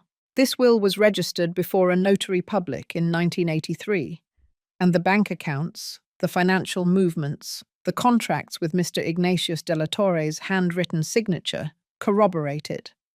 Furthermore, he added, placing a black folder on the desk, here I have the records of million-dollar deposits to Alfonso's personal accounts, made hours after his brother's death. The opposing lawyer tried to protest, but the judge raised his hand. Is there evidence that Mr. Alfonso de la Torre manipulated the death certificate? Yes, Your Honor, Mendizabal said. We have a handwriting expert who certifies that the signature was forged. Estelle did not say a word. She only looked forward, her face serene, her hands folded in her lap.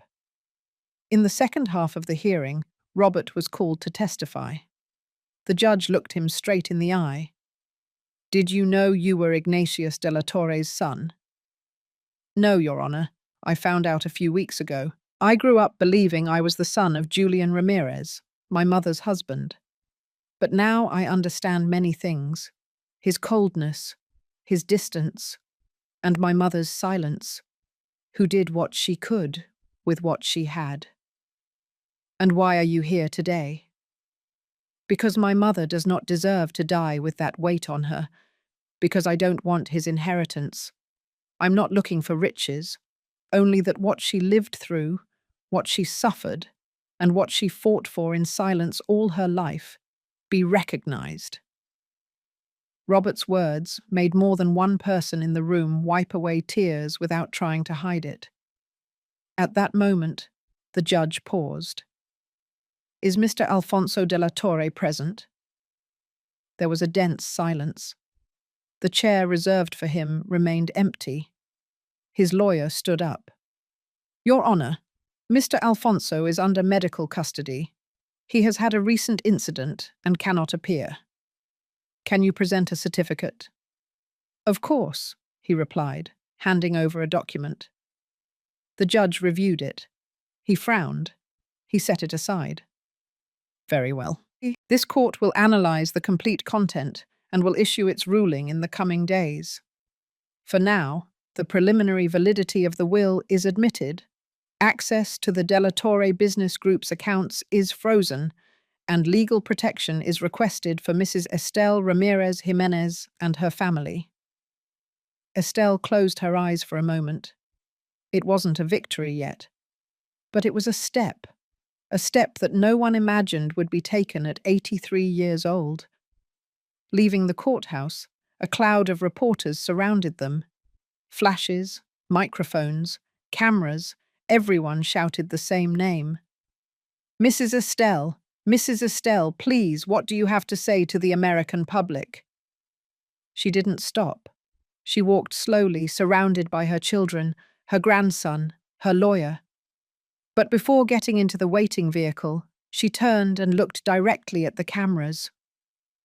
I want to tell you something, she said without hesitation. I am not here for revenge. I am here for justice. For all the women who were silenced. For those who raised other people's children without anyone acknowledging it. For those who were kicked out of their homes as if they were worthless. Enough is enough. We are not trash.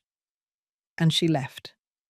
That same night, in a luxurious suite at a private hospital, Alfonso de la Torre watched the news on television with his lips pressed together. His face was pale, his gaze empty. Beside him, his personal assistant offered him a pill for his blood pressure. Alfonso didn't take it. There's no turning back now, he said in a hoarse voice. What do we do? What we should have done from the beginning, he whispered. Play the last card. Are you sure?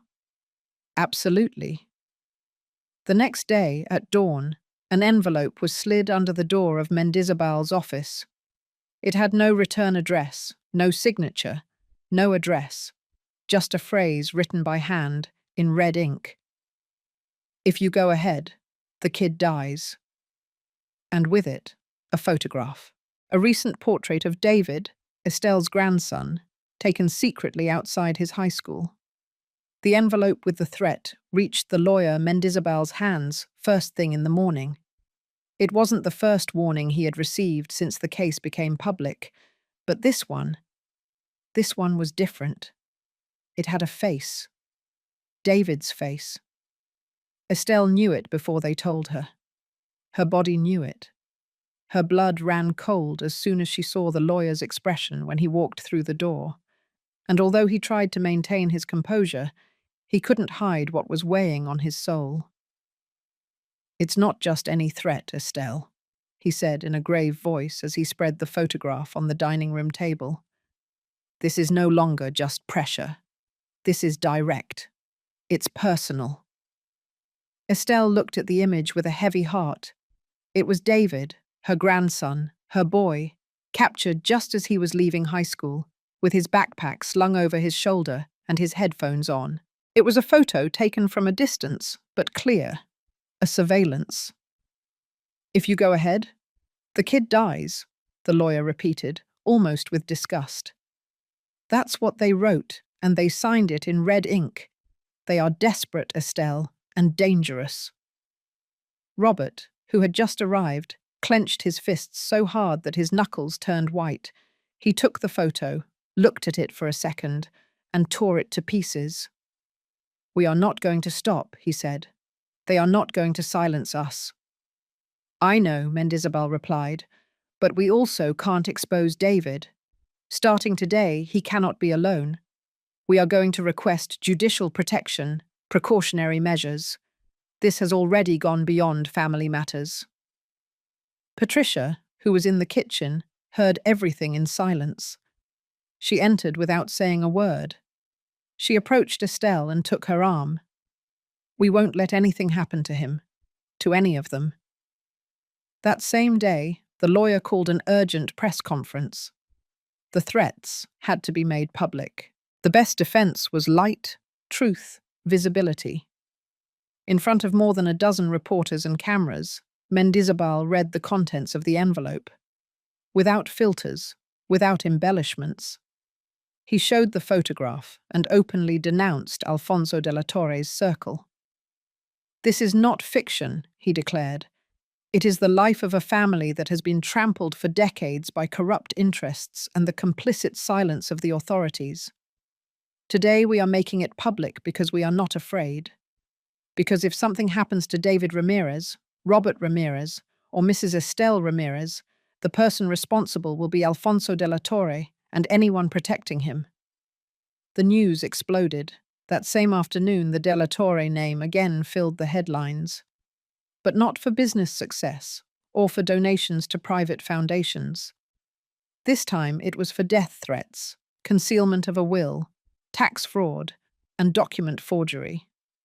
And the biggest blow was yet to come. The next day, at the Tennessee Forensic Science Institute, the DNA test was performed. Estelle, her heart in her throat, accompanied Robert. It was a simple, quick procedure. A saliva sample and a signature were enough, but the emotional weight of each step weighed on her as if she were walking with bones soaked in memories. "What if I'm not his son?" Robert asked in a low voice while they waited in the hallway. Estelle looked at him with eyes full of calm and a little sadness. "Then you will be the son I raised with all the love I had, with or without a last name. But I knew who you were from the first time I held you in my arms. You know it too." Robert lowered his gaze. He nodded. The result arrived 3 days later and left no room for doubt. 99.97% genetic compatibility between Ignatius de la Torre y Vasquez and Robert Ramirez. Father-son relationship confirmed. The report was certified by experts and endorsed by a notary public. The document was delivered directly to the court and attached to the judicial file. That same day, Robert requested the rectification of his birth certificate. He wanted his father's last name to appear on that paper, that for decades had sustained a lie. But what no one expected was what came next. While the press conference was being held to officially present the DNA results, a veteran, seasoned investigative journalist asked to speak. "Mrs. Estelle," he said in a serious voice, "there's something else you should see." He took out a manila envelope. "Years ago, a colleague of mine investigated Ignatius de la Torre's death. He didn't find much, but he saved this copy. And now that you have come forward, I decided to dig again." He opened the envelope and took out a document with the state prosecutor's office seal, dated October 1983. It was the original accident report. But what was crossed out, and what the journalist had recovered, was the most chilling piece of information. The driver's seatbelt was cut with an external tool. No evidence of braking was found. The brake system was manipulated. A mournful silence fell over the room. "Was he murdered?" a reporter asked in a low voice. Mendizabal took the document. "This changes everything." Estelle closed her eyes as if someone had finally lifted the weight off her back. Robert stood up. "They didn't just steal his last name. They murdered him.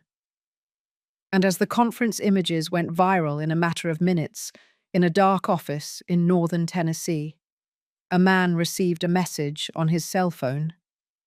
DNA test confirmed. Homicide declaration imminent. They are willing to do anything. Alfonso closed his eyes, took a deep breath. Then slowly he took a small wooden box from his desk. Inside, a sealed letter, written by Ignatius 38 years ago. He still hadn't opened it, but he knew perfectly well what it said. And what Ignatius had left written there was the only key to what was to come. Because when the final truth came to light, it would no longer be a scandal. It would be a conviction and a fall without return. Alfonso de la Torre was not a man who allowed himself to lose. For more than 4 decades, he had controlled companies, manipulated politicians, bought judges, and destroyed lives with a perfectly calculated smile. But that morning, seeing his name linked to a murder on the headlines of every newspaper in the country, he knew that something had slipped out of his hands. From his private office desk, hidden behind a tax consultancy facade in the Providencia neighborhood, Alfonso threw his glass of cognac against the wall. The glass shattered. The shards splattered the linen curtains and the imported carpet. No one dared to enter. "Damn it, Ignatius!" he snarled through clenched teeth. "Even dead, you're screwing me over!" His eyes were red, his hands trembling. And on the desk, 3 things. 1. The DNA report confirming that Robert was Ignatius's legitimate son. 2. The original will, now legally registered. 3. A leaked copy of the forensic report that revealed the manipulation of Ignatius's car. The entire building seemed to hold its breath, waiting for the boss to decide what to do. Alfonso, without saying a word, pressed a button hidden under the desk. Minutes later, his personal assistant, Fred, entered and closed the door behind him. "I want the judges to start moving," Alfonso ordered, "and if they don't cooperate, make their families tremble." "We can't pressure them that much anymore, boss. This has become national news. The court is shielded by the media, activists, and even the Archbishop has spoken out." "Then by the prosecutor, the secretary, the lady who cleans the bathrooms if necessary. But this cannot reach the final trial. Do you hear me?" Fred nodded, his face pale. "And what do we do with Ignatius's letter?" "Nothing. Not yet." Meanwhile, at Carla's house, Estelle went over the complete file that Mr. Mendizabal had organized again and again. Each page was a piece of her disorganized life that now, finally, had shape. Every signature, every receipt, every photograph. Everything matched. Everything proved what she had kept silent for so long. Robert, for his part, had his fists clenched on the table. "This man murdered my father," he said in a grave voice, "and he didn't even have the courage to do it with his own hands." "Your father died because he trusted," Estelle said without looking up. "And now he wants to kill again, this time through defamation, through fear, through threats." Patricia entered from the patio with her cell phone in her hand. "The news is saying that Alfonso is preparing a counter-lawsuit, that he is going to use his power to make us look like opportunists, that he is going to say that all of this is a setup." Robert laughed with rage. "A setup? Is he also going to say that Ignatius signed the will under duress?" "He's going to say that you and I forged it," Patricia added. "That Estelle made up the diary, that the cassette was edited, that everything was orchestrated to steal his fortune." Estelle sighed. "If he has to drag us through the mud to avoid facing himself, he will." "And what are we going to do?" Patricia asked. "The same thing we've done until now," Robert replied. "Endure, expose, resist." Days later, the lawyer Mendizabal received an official notification. Alfonso had requested the closure of the case for medical and psychological reasons, claiming he was not in a condition to face a legal process. The judge, in an unusual move, granted him a 30-day extension. Public outrage was immediate. On social media, the hashtags #Justice for Estelle and #Ignatius didn't die alone went viral. Television programs began interviewing people from Alfonso's past: ex-partners, ex-employees, ex-secretaries. Some began to talk. One of them, an accountant named Omar Duran, secretly contacted Mendizabal's office. "I know what happened to Ignatius," he said over the phone, "and I also know what Alfonso did afterward. I have copies of transfers, I have access to altered contracts, and I'm afraid." "We can protect you," the lawyer assured him. "And if something happens to me, then what you have will be made public. You are not alone." Omar agreed to testify. The bomb that Alfonso feared now had a fuse. In parallel, an anonymous journalist leaked a series of voice recordings to the country's highest-rated news program, where Alfonso insulted Estelle. He admitted that Robert, the bastard, would never have his last name, and mocked Ignatius's accident, insinuating that some brakes loosen on their own if they are given the right push. Estelle listened to the recording in silence. Robert, standing next to her, could not contain his rage. "I want to see him in jail, Mum," he said with moist eyes. "Not for the money, but for you, for what he did to you, for what he took from you, for every night you spent crying in silence." Estelle took his hand firmly. "He will fall. Don't doubt it." That night, Alfonso was summoned to testify again before the state prosecutor's office. He did not show up. He sent his lawyer with a new medical excuse, but something was different. The judge in charge of the new file, a young woman with a firm voice, ordered the opening of a formal investigation for obstruction of justice and concealment of evidence, and also signed an unprecedented order to issue house arrest for citizen Alfonso de la Torre with permanent custody by the National Guard, while the trial for document forgery, illicit enrichment, and alleged intentional homicide proceeds. A few hours later, an armored patrol car arrived at Alfonso's mansion. They took him out escorted, without cameras, without photos, without statements, but someone saw it. Mrs. Martha, Estelle's neighbor, was watching television with her granddaughter when suddenly, on a late-night news program, a blurry image of the convoy transporting Alfonso to his house, Arrest, appeared. Martha got up from the couch and walked straight to Carla's house. When Estelle opened the door, Mrs. Martha's eyes were teary. "I thought you were crazy, Estelle," she said between sobs. "I'm sorry. I'm sorry for not believing you before. I'm sorry for keeping quiet. I'm sorry for not coming out that morning." Estelle hugged her. "It doesn't matter, Martha. You're here now." But while justice was finally beginning to move, Alfonso, in the silence of his mansion surrounded by soldiers, opened the letter Ignatius had left for him almost 40 years ago. He read it slowly, and when he finished it, he knew there was one more name, one that no one knew, one that Ignatius protected until the end. And that name, if it came out, would destroy not only his legacy, but that of the entire De la Torre family. And now, the only person who knew it was Estelle. The sun that morning seemed different, not because it was brighter. In fact, it was cloudy, but because the whole street had a different energy, as if the air carried something that had never been there before. Respect. Mrs. Estelle, as everyone had known her since she returned to the neighborhood, walked slowly along the sidewalk. She was not dressed in fancy clothes, nor was she wearing dark glasses like celebrities.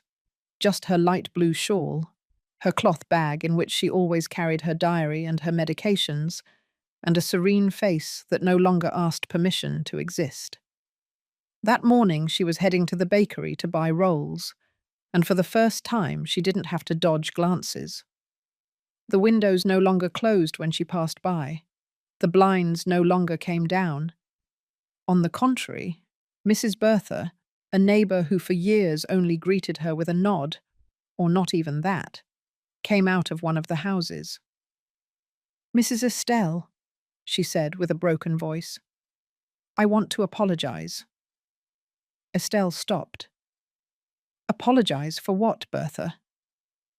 "For believing what they said, for not saying anything that day, for hiding when your son yelled at you in front of everyone. I was afraid, and the shame hasn't left me since." Estelle didn't say anything for a few seconds, then smiled gently. "Silences also scream, Bertha. But the important thing is that today you are no longer silent."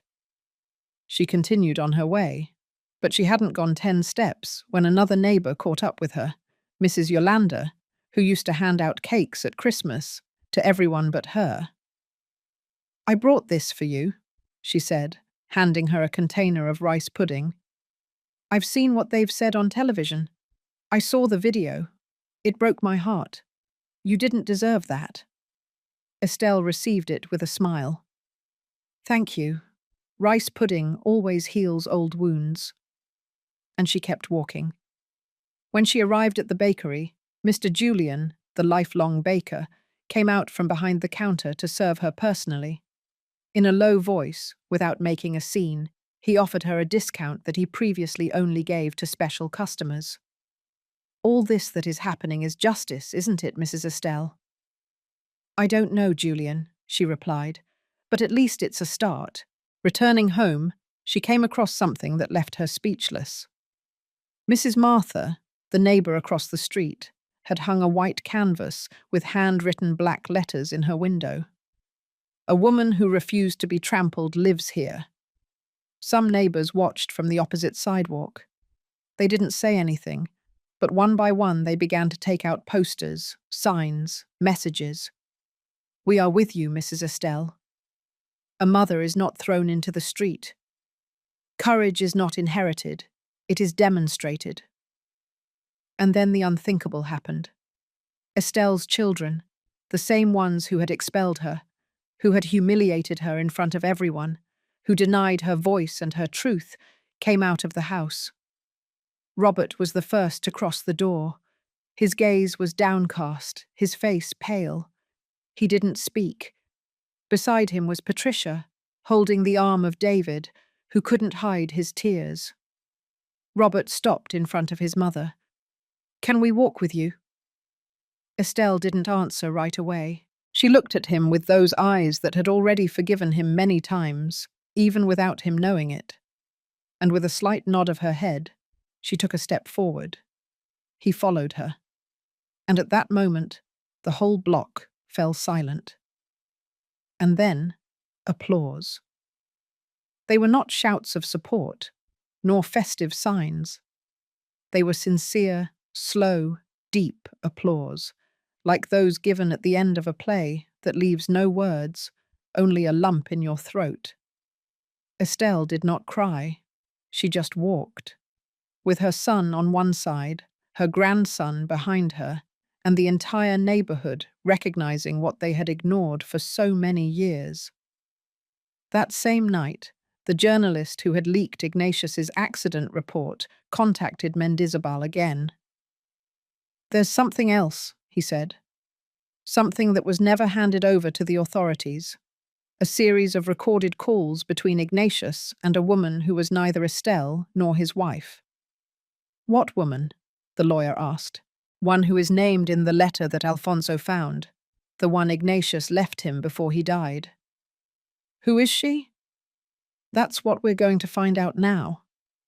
And while Estelle finished washing the dishes at Carla's house, unaware of what was moving in the shadows, a figure stood in front of the gate of the house, wrapped in a long coat and a hat. She observed the facade. Then she took an envelope from her purse, put it through the bars, and left without being seen. Inside the envelope was a photograph. Old, Ignatius, as a young man, he wasn't with Estelle. He was with a girl about 7 years old, with features very similar to Robert's. And on the back, written in firm handwriting, "She is also blood." That night the story changed again, because if there was another daughter, then Estelle was not the only one carrying the secret, and someone else was about to appear. That morning Estelle hadn't slept, not out of fear, not out of sadness, but out of that strange anxiety one feels when a truth is about to come out to the world, not in a low voice or in whispers, but through the mouth of someone who has the power to make half the country listen. At 8:30, a grey car with a television logo parked in front of Carla's house. A cameraman with thick glasses got out, and behind him, a man in a light suit, hair slicked back, a confident voice, and a folder of documents under his arm.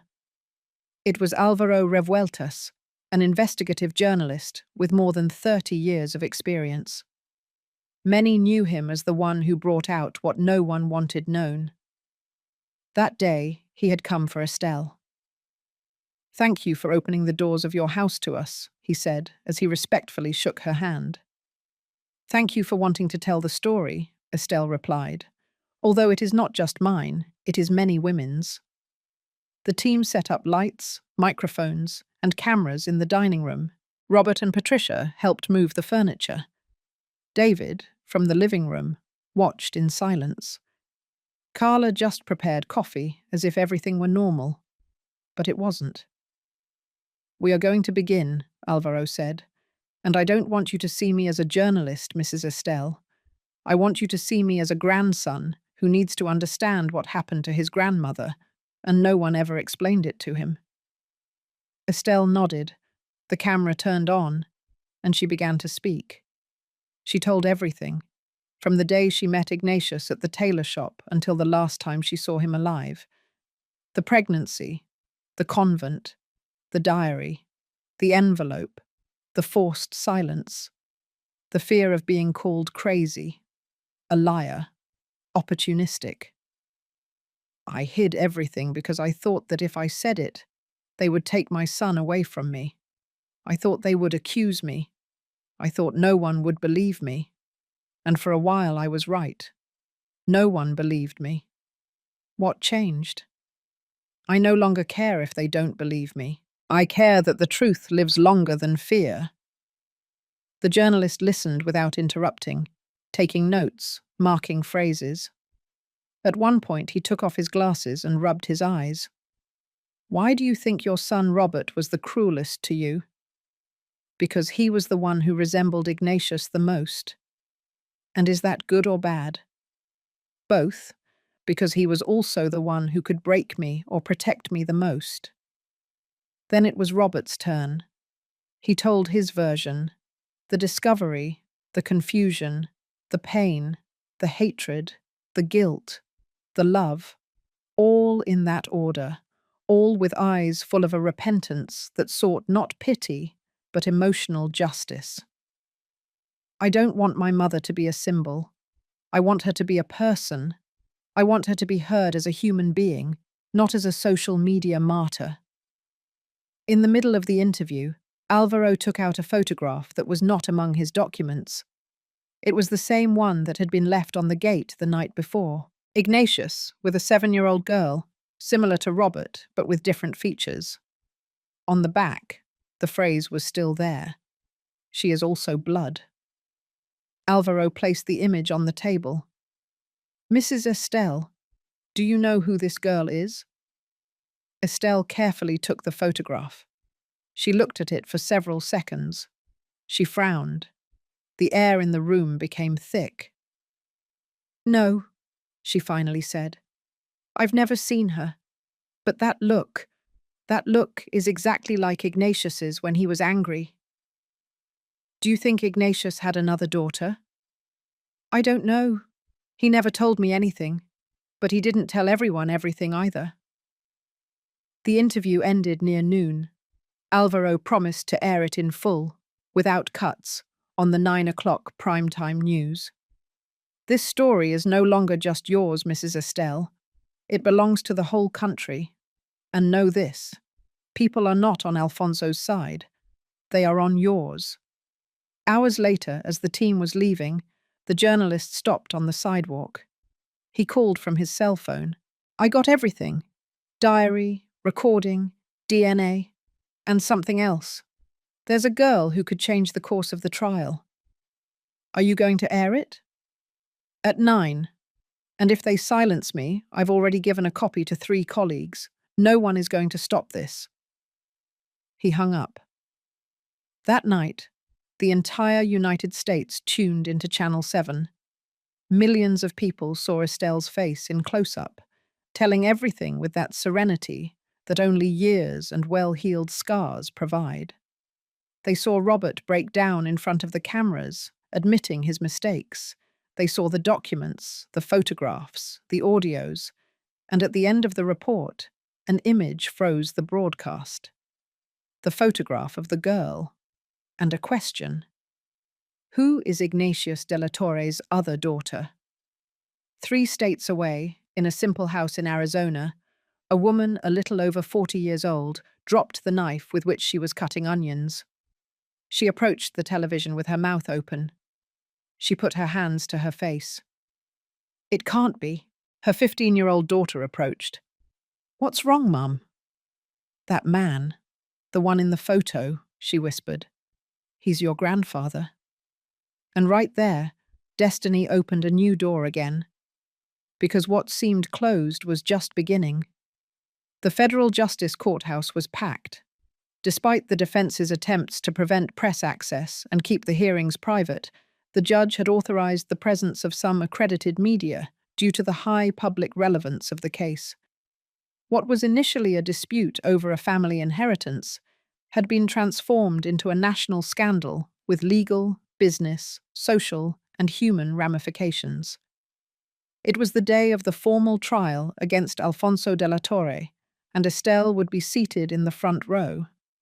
There were discreet cameras, an atmosphere of tension charged with expectation, and a silence barely sustained by the murmuring of journalists taking notes, lawyers reviewing papers, and security guards standing firm as statues on each side of the bench.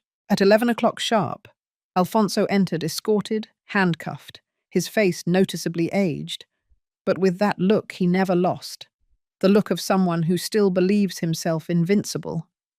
He wore a grey suit, without a tie.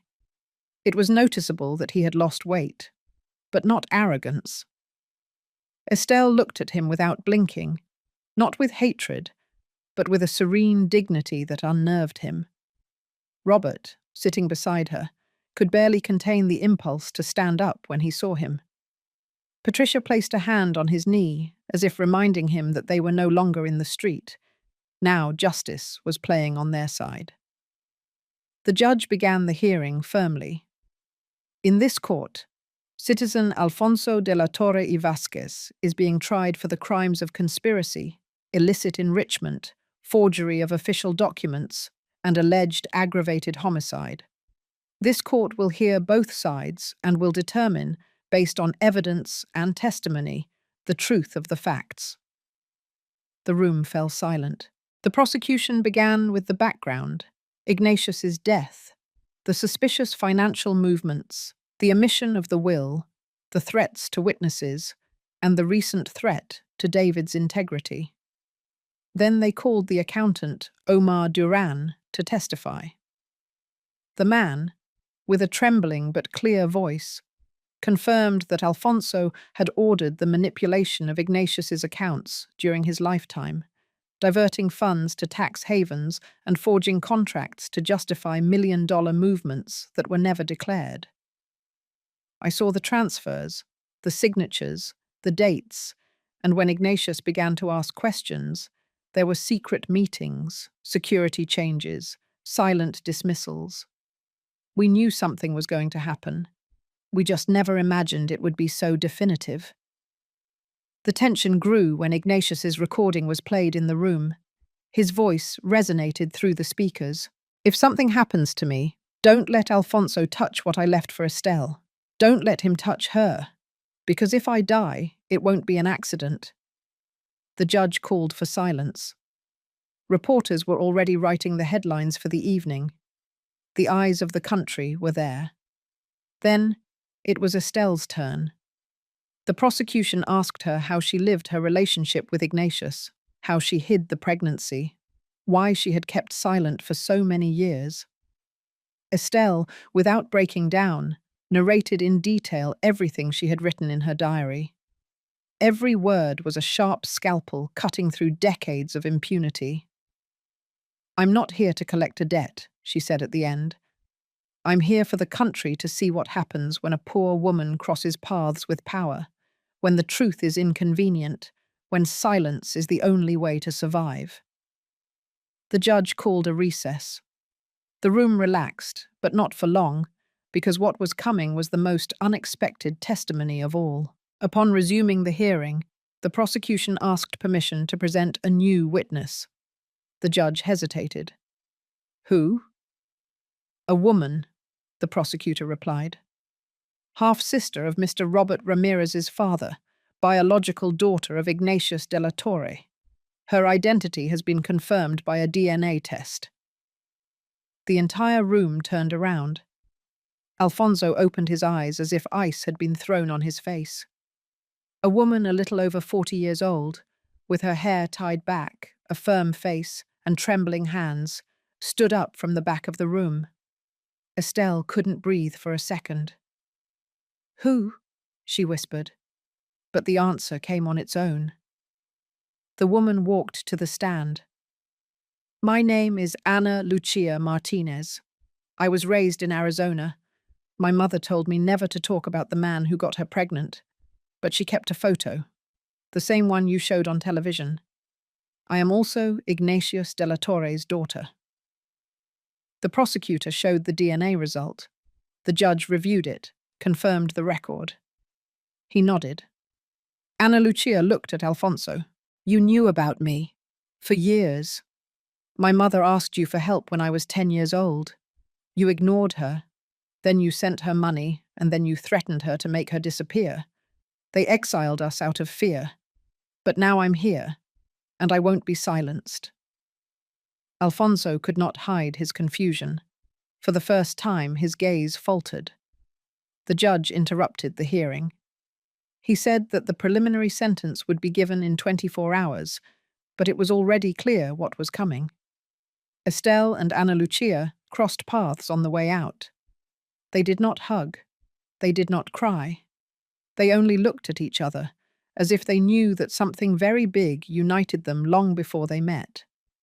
Robert watched them from the side, and there was no longer anger on his face.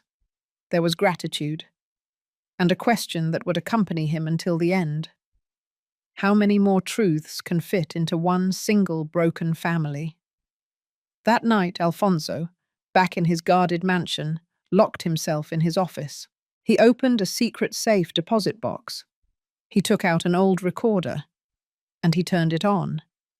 A final tape, recorded by Ignatius the night before he died. He listened to the entire thing, and when it was over, he broke the glass in his hand.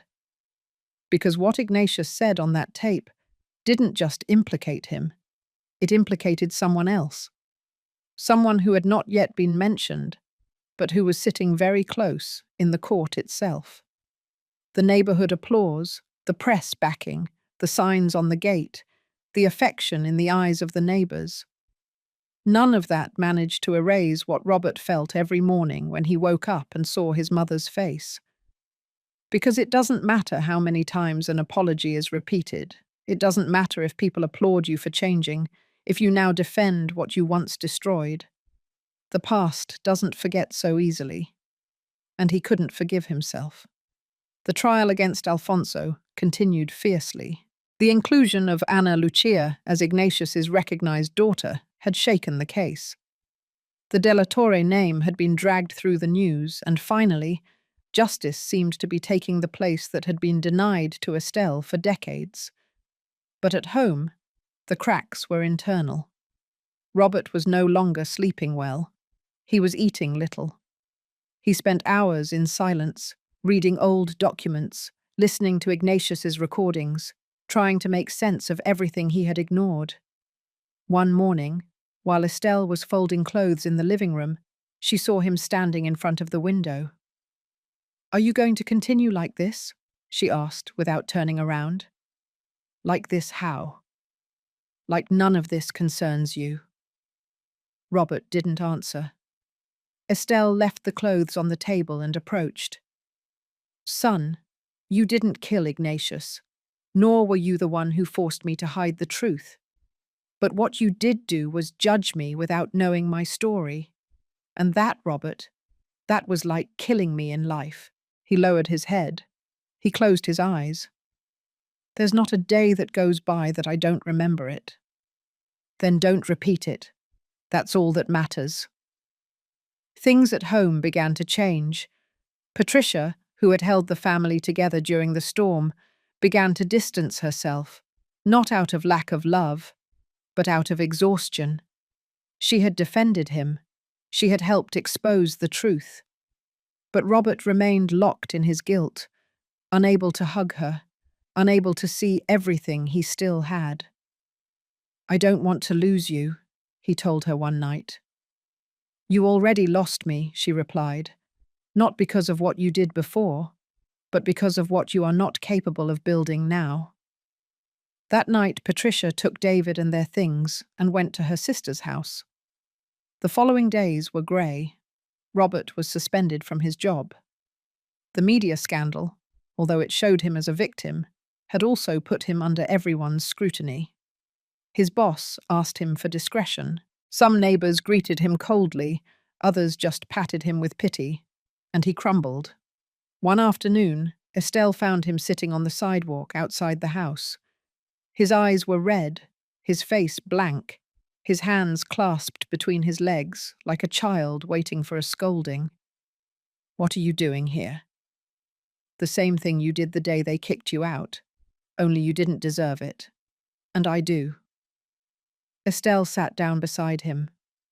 "Son," she told him slowly, "I gave birth to you with fear. I raised you with shame, and I loved you with guilt, not because I didn't love you, but because life taught me that if I told the truth, I would lose everything, and the only thing I didn't want to lose was you." "And you lost me anyway," he replied, "because when I grew up, I was everything Ignatius hated: cold, cowardly, ambitious." "And yet you are here," she said with a hand on his arm. "That's not nothing." That night, Estelle took out the old metal suitcase, put it on the table, opened each compartment, and showed him, one by one, the objects that had been hidden for years: Ignatius's handwritten letter, the deposit receipt in Robert's name, the pregnancy photographs, the first ultrasound, and a sealed letter with Robert's name on the front. "I never gave it to you because I was afraid it would break you more," Estelle said. "But maybe it's what can finish rebuilding you." Robert opened the envelope with trembling hands. Inside was a folded sheet of paper and a small portrait, Ignatius holding him in his arms, wrapped in a woven blanket. The letter said, "If you are reading this, son, it is because your mother conquered fear, and you conquered resentment. You didn't know me, but I dreamed of you. Every night and every decision I made was for you: the power, the assets, the silence. Everything cost me less than losing you. Take care of her. Take care of yourself. Don't be like me, be better." Robert broke down. He cried with a silent, deep sob, like a child who has finally explained why everything hurt so much. Estelle hugged him, not as a mother, but as a woman who for the first time in her life felt free. The next day, Robert voluntarily appeared in court. He asked to testify as a victim and witness, but also as a civil party responsible. He confessed that he had tried to deny the will, that he hid documents out of fear, out of rage, out of selfishness, that he was not innocent, but that he wanted to make amends. The surprised judge called a recess to analyze the declaration. That night, the news called him the son who broke down, but chose to repair. And for the first time in weeks, Robert slept with the window open, without fear. But in the same early morning, in a hidden office in Tepatitlan, an envelope was opened by a man with a thin face and thick glasses. He was an agent from the anti-corruption prosecutor's office, and what he was reading was a letter signed by Ignatius months before he died. It didn't just talk about Alfonso. It named a local politician, a federal judge, and a man in Mendizabal's inner circle, someone who had been present at every step, someone who had remained in the shadows, and who now, thanks to that letter, was about to be unmasked. The morning of September 25th dawned clearer than normal. The sky, free of clouds, seemed to want to offer a respite after weeks of tension. Estelle's hands trembled a little as she held her coffee cup, but not out of fear.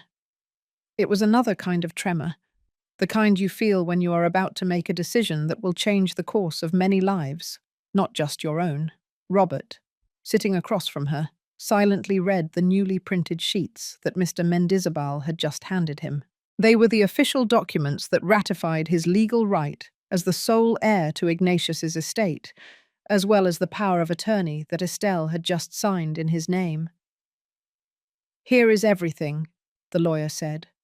"The properties, the accounts, the stocks, and the authorizations for donation if you decide to cede part of the capital."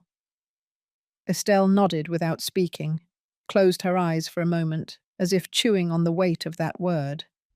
Donation. "I don't want to keep anything," she finally said. "I just want to close this chapter as I should have years ago, with dignity." "Are you sure?" Robert asked.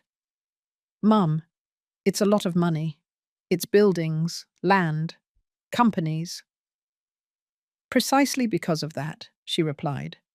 "Because they didn't give it to me to live, but to silence me. But I have nothing left to silence." A couple of hours later, in a room at the law office, Estelle gathered everyone involved: Robert, Patricia, David, Anna Lucia, who was now legally recognized as Ignatius's daughter, and Mendizabal himself. Also present was the judge in charge of the inheritance process, convened to authenticate what was about to happen. Estelle stood up. "I am not going to fight for properties. I am not going to spend my old age arguing over square footage or seeking revenge. What I wanted, I already got. For them to listen to me, for them to know the truth, for my son to know who he was, for my name to no longer be dragged through the mud as if it were a shame." She took a breath. "Today I want to formally cede 60% of the inherited estate to a fund for elderly women in situations of abandonment. We are going to found a center in Nashville. It will be called Holy Hope House. It will not be a nursing home. It will be a home." The silence in the room was absolute. Robert's eyes were moist. Anna Lucia just smiled. "The other 20%, she continued, will be donated to an orphanage in Arizona, where children who have no mother, no father, and no last name are raised." And then she turned to her son. "The rest I leave to you, Robert, but not by blood, but because of what you did when you no longer had to, when you could have left and you stayed." "Mum," he stammered, "I don't know what to say." "Don't say anything. Live differently, that's all I ask." The judge signed the documents through tears. Mendizabal filed each sheet with special care, as if he knew he was witnessing something not seen every day. But just as everything seemed to be taking its final course, Patricia rushed into the room, cell phone in hand. "They just arrested an official from the law office," she said. "A guy named Eugene Ortega, Alfonso's tax advisor." "What did he do?" Mendizabal asked, frowning. "They linked him to fake foreign accounts, and they found something else. A recorded call where he mentions someone in your circle. Someone close. He doesn't give a name, But he says, the one who signs as Estelle's protector. Everyone froze. Are you saying there's someone among us who was working for Alfonso? It seems so. Robert immediately looked at the lawyer, then at the judge, then at his mother. No one moved. No one breathed. Mendizabal took his briefcase. He checked something in his folder. I never signed with that title, he said in a low voice. Estelle's protector. That term is not legal.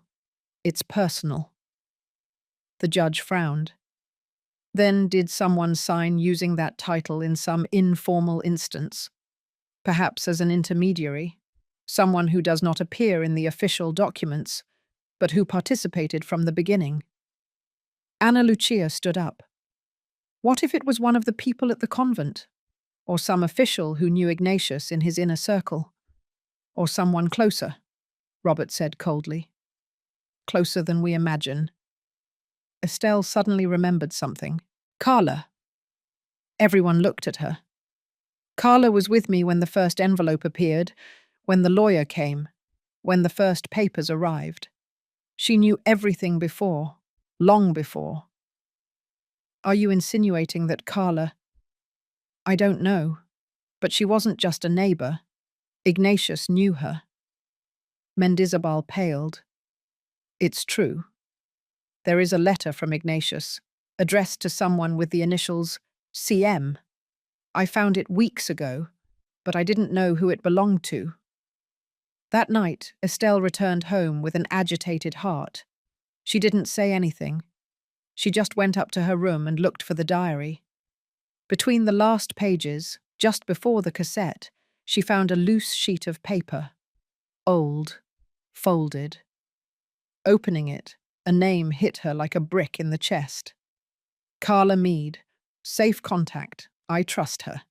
If something happens to me, Estelle should be under her care.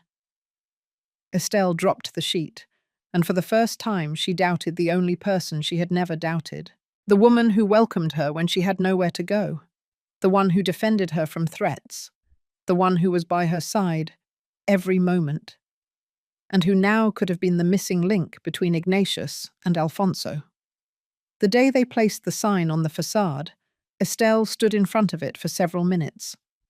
It was not large, nor ostentatious, just a light wood sign, with hand-engraved letters hanging over the main door. Holy Hope Home, shelter for elderly women in situations of abandonment. The words vibrated in her chest, as if each one had been carved inside her over the years. Because it was not just a sign.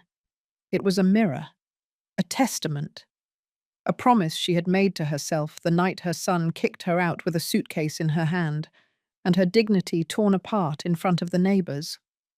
Now that same space, the house where she once lived, where she was once silenced, humiliated, ignored, was becoming a sanctuary for many others who had gone through the same thing. The remodeling took longer than expected, but every detail was chosen with intention. The rooms did not have hospital beds, but home beds. There were cream-colored curtains, soft blankets, woven palm mats, and plants in every window. The dining room was not just functional. It was warm, with a long table where everyone could sit without hierarchy. On one of the walls, they hung a framed photograph of Estelle Young, next to Ignatius, in black and white, smiling. No one knew how that photo got there. Maybe it was Anna Lucia, maybe it was Carla, or maybe life decided to return it to her in silence. The first day, 3 women arrived.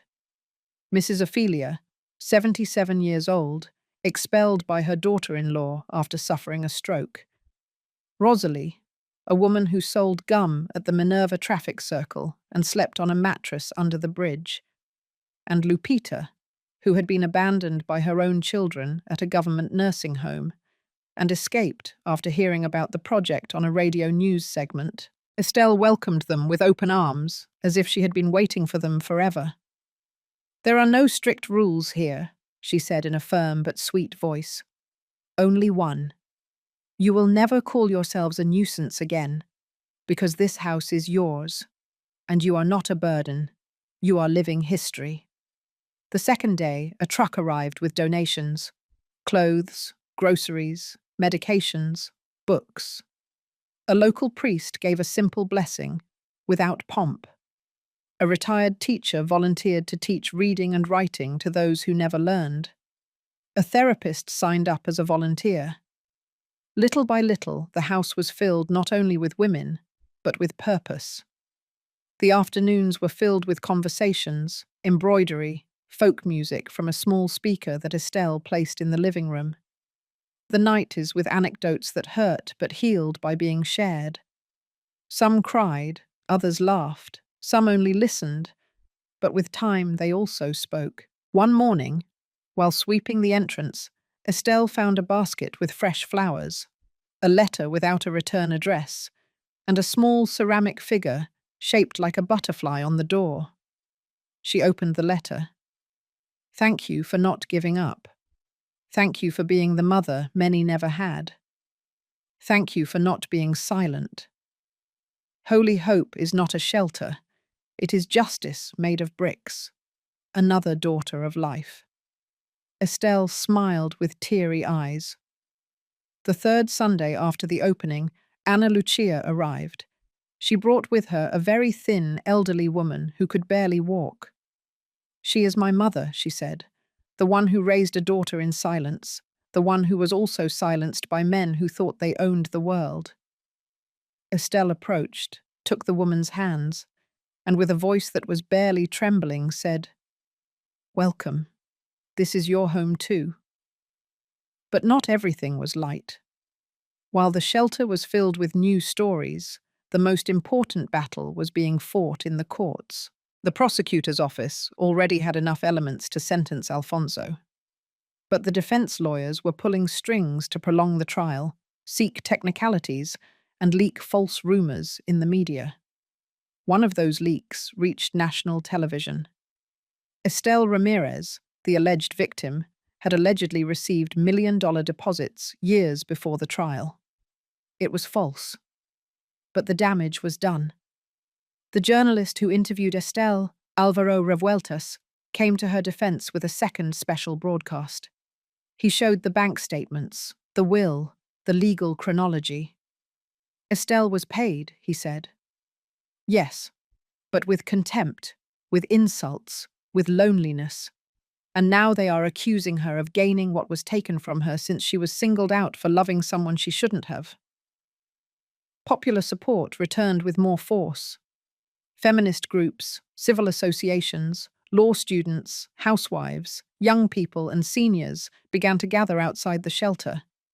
Candles, posters, flowers, serenades. Estelle, without wanting it, became a symbol. And although her desire was never fame, she understood that something was changing, not only in her life, but in the entire country. One night, while closing the shelter gate, Carla approached. "Can I talk to you?" Estelle looked at her. She had avoided doing so since she found the letter with the initials CM. "Yes," she replied. Carla's eyes were glassy. "I lied to you. Not all the time. But I did." "Why?" "Ignatius asked me to protect you. And I did. But I also spoke with Alfonso. Once. It was before the accident. I didn't know what he was planning. But I accepted money. He said it was for you. That it was for your safety. But then I knew that wasn't true." Estelle listened without interrupting. "Did you betray me?" "No. But I also didn't prevent them from watching you. I closed my eyes because I was afraid something would happen to you. I was a coward. And that's why I'm here, helping, not to redeem myself, but because I still love you like a sister." Estelle sighed deeply. "You gave me a roof when no one else did.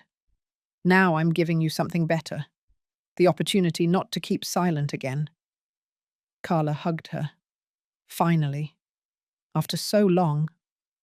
But while that hug sealed a wound in a maximum security prison, Alfonso received the news that left him breathless.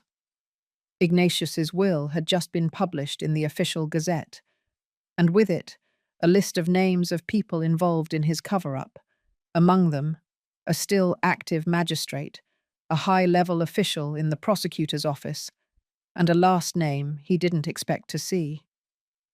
De la Torre. It wasn't Ignatius. It wasn't Alfonso. It was someone else. Someone who had betrayed him from within, and who was now willing to destroy everything. Nashville's main square had not experienced anything like it in years. It was not a protest, nor a fair, nor a political event. It was something more intimate, rawer, more real. It was an act of remembrance, of justice, of reparation. And although no one said it out loud, it was also an act of love. The stage had been set up in front of the government palace esplanade. Around it gathered journalists, activists, students, retirees, housewives, young people with signs that read, "She is not alone," and "Silence also kills." But the protagonist of that afternoon was not a public figure. She was not a senator, nor a famous artist. She was a grandmother, a woman who had been stripped of everything, and who now walked through the square with a firm step, supported by the arm of her grandson David, while the entire country looked at her as if they had just realized she had always been there. Estelle wore a simple navy blue dress, with her lifelong shawl over her shoulders. She wore no makeup, no jewelry, no elaborate hairdos. Only her face, weathered by years and silences. But that afternoon there was no shadow in her gaze. She climbed onto the stage amidst applause that sought not spectacle, but redemption. Beside her climbed Robert, Patricia, Anna Lucia, the lawyer Mendizabal, and Carla, who accompanied her with teary eyes. The moderator took the microphone. "Today we are not honoring a celebrity. Today we are not applauding a martyr. Today we are recognizing a woman who, owing nothing to anyone, taught us what dignity is. Estelle Ramirez Jimenez, this event is for you." The public stood up from their chairs. The ovation was long, sincere, without choreography. Estelle took the microphone with steady hands. "I am not here to tell you a sad story," she began, "because what happened to me happens every day to thousands of women. Mothers, grandmothers, workers, widows, divorcees, single women. Women who love and are not loved. Women who raise children who later forget them. Women who endure what they shouldn't. I was one of them." She paused. "They kicked me out onto the street like trash. They yelled at me in front of everyone. They ripped away my dignity with words. And the worst thing is that for a long time I thought I deserved it. I thought that silence was my destiny, that I was born to be quiet, to serve, to obey. But one day, I decided not to be silent anymore." Her voice did not tremble. Only the air, only the eyes of those who listened to her. "Today I am not here to seek revenge. I am here to raise my voice for all those who did not make it to this moment, for those who died in silence, for those who live in hiding, for those who still believe that their story is not worth telling. It is worth telling, and as long as I breathe, I will tell it." The applause rose again, this time with handkerchiefs in the air, with open tears. After the speech, Robert took the microphone. It was not on the program. No one expected it. "I am one of those children who failed," he said with a broken voice. "I failed my mother. I failed her when she thought she could trust me, when she looked at me with the same eyes with which she looked at me when I was born, and I responded with contempt."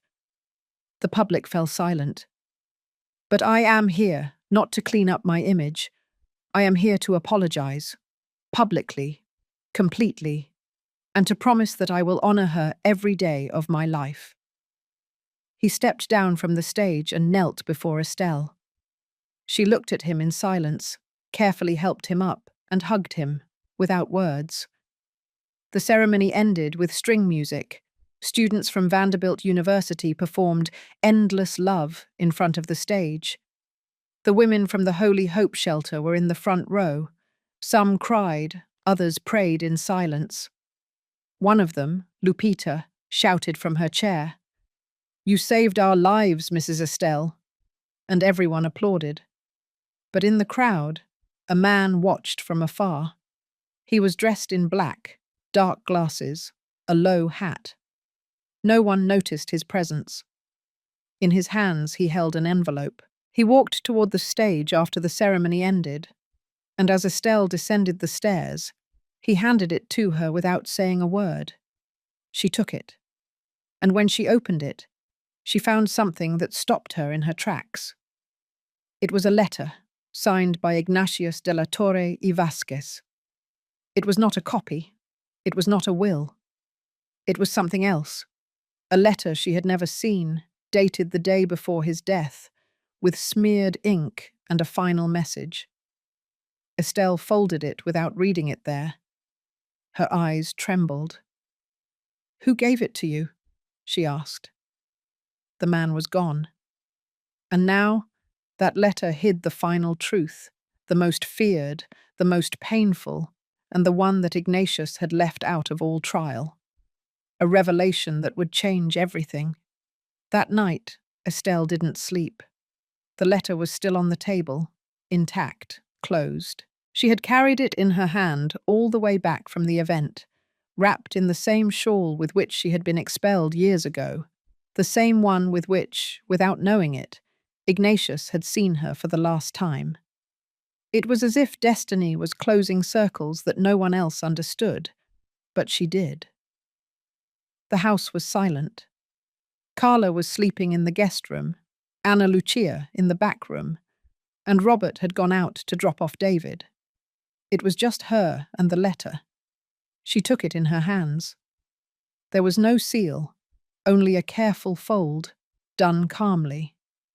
On the back, in Ignatius's unmistakable calligraphy, it read, "Only for Estelle, when everything has been said." And everything had been said. She opened it. Inside were two things, a handwritten sheet of paper and a small document, folded as if it had been waiting for decades to see the light. She started with the letter. "Estelle, if you are reading this, then you achieved what I could not, surviving the truth, surviving the silence, surviving power. I failed you, and I failed our son. I was a coward when I should have shouted. I signed papers I shouldn't have signed, and I let my brother pull strings that I couldn't cut later. But not everything was cowardice. There were things I hid, not out of fear, but to protect you and her, Estelle. There was another daughter." Estelle felt her heart stop for a second. Anna Lucia was not a mistake. She was the result of abuse. Alfonso used her to blackmail me when he found out about you. He forced me to be silent, to sign an asset transfer in his name, so as not to reveal that I had had a daughter with a vulnerable woman. They took her away, and they forced me to lie to you. I always knew it would come out someday. But I couldn't. I didn't know how. I leave you that document that you will find next to this letter. It is proof of the property transfer I made in Anna Lucia's name. No one has claimed it, because no one knew she existed. Give it to her yourself, not as an inheritance, but as justice, because all the women I have loved in my life have been silenced, and you were the only one who refused to die in a low voice." Estelle carefully folded the letter. The document was real, a property assignment signed by Ignatius in Ana Lucia Martinez's name, dated 2 months before his death. Never registered, never delivered, just waiting for her. That morning, as the sun rose, Estelle sat with Ana Lucia in the shelter's backyard. There was no introduction, no drama. She simply handed her the letter and the document. He never knew how to tell you what he should have, she said. But now it's your turn to decide what you do with that truth. Anna Lucia did not respond. She cried in silence, holding the paper in her hands, as if she were touching the father she never knew for the first time. Days later, the court issued the final sentence. Alfonso was sentenced to 32 years in prison, without parole for the crimes of aggravated homicide, tax fraud, document forgery, intimidation, and criminal association. 3 more officials fell with him. 2 judges were removed from office. A political scandal shook the structures of power in Tennessee, and in the midst of it all, Estelle gave no more interviews, never spoke in front of cameras again, did not seek the spotlight. She simply returned to the shelter, to her women, to her plants, to her peace. The day they officially inaugurated the second Holy Hope home, this time in Arizona, Estelle traveled by bus, accompanied by Carla and Anna Lucia. She carried a small wooden box. No one knew what was inside. When they cut the ribbon, they asked her for a few words. She only said one phrase. "This is no longer a story. It is a legacy." She opened the box. Inside was Ignatius's letter and a photo of him, with Robert in his arms and a ceramic butterfly beside it. She placed it on a shelf next to the welcome altar. And so the story ended, not with a door closing, but with many opening at the same time. Because Estelle, the woman who was called trash, who was dragged through the mud and through life, not only recovered her dignity, she transformed it into a refuge. She converted it into a living word, and she sowed it in other women who, like her, once believed that silence was their only inheritance. If this story moved you as much as it moved us to tell it, we invite you to subscribe to the channel, activate the notification bell, and like this video so that more people can hear it. And if you made it this far, write the word hope in the comments. That way, we will know that you, like Estelle, chose to rise with dignity. And if you want to support this channel so that we can continue telling stories like this, you can leave a super thanks. It helps us more than you imagine to continue creating content that deserves to be told. Thank you for joining us. And remember, sometimes justice comes late, but when it arrives, it changes everything.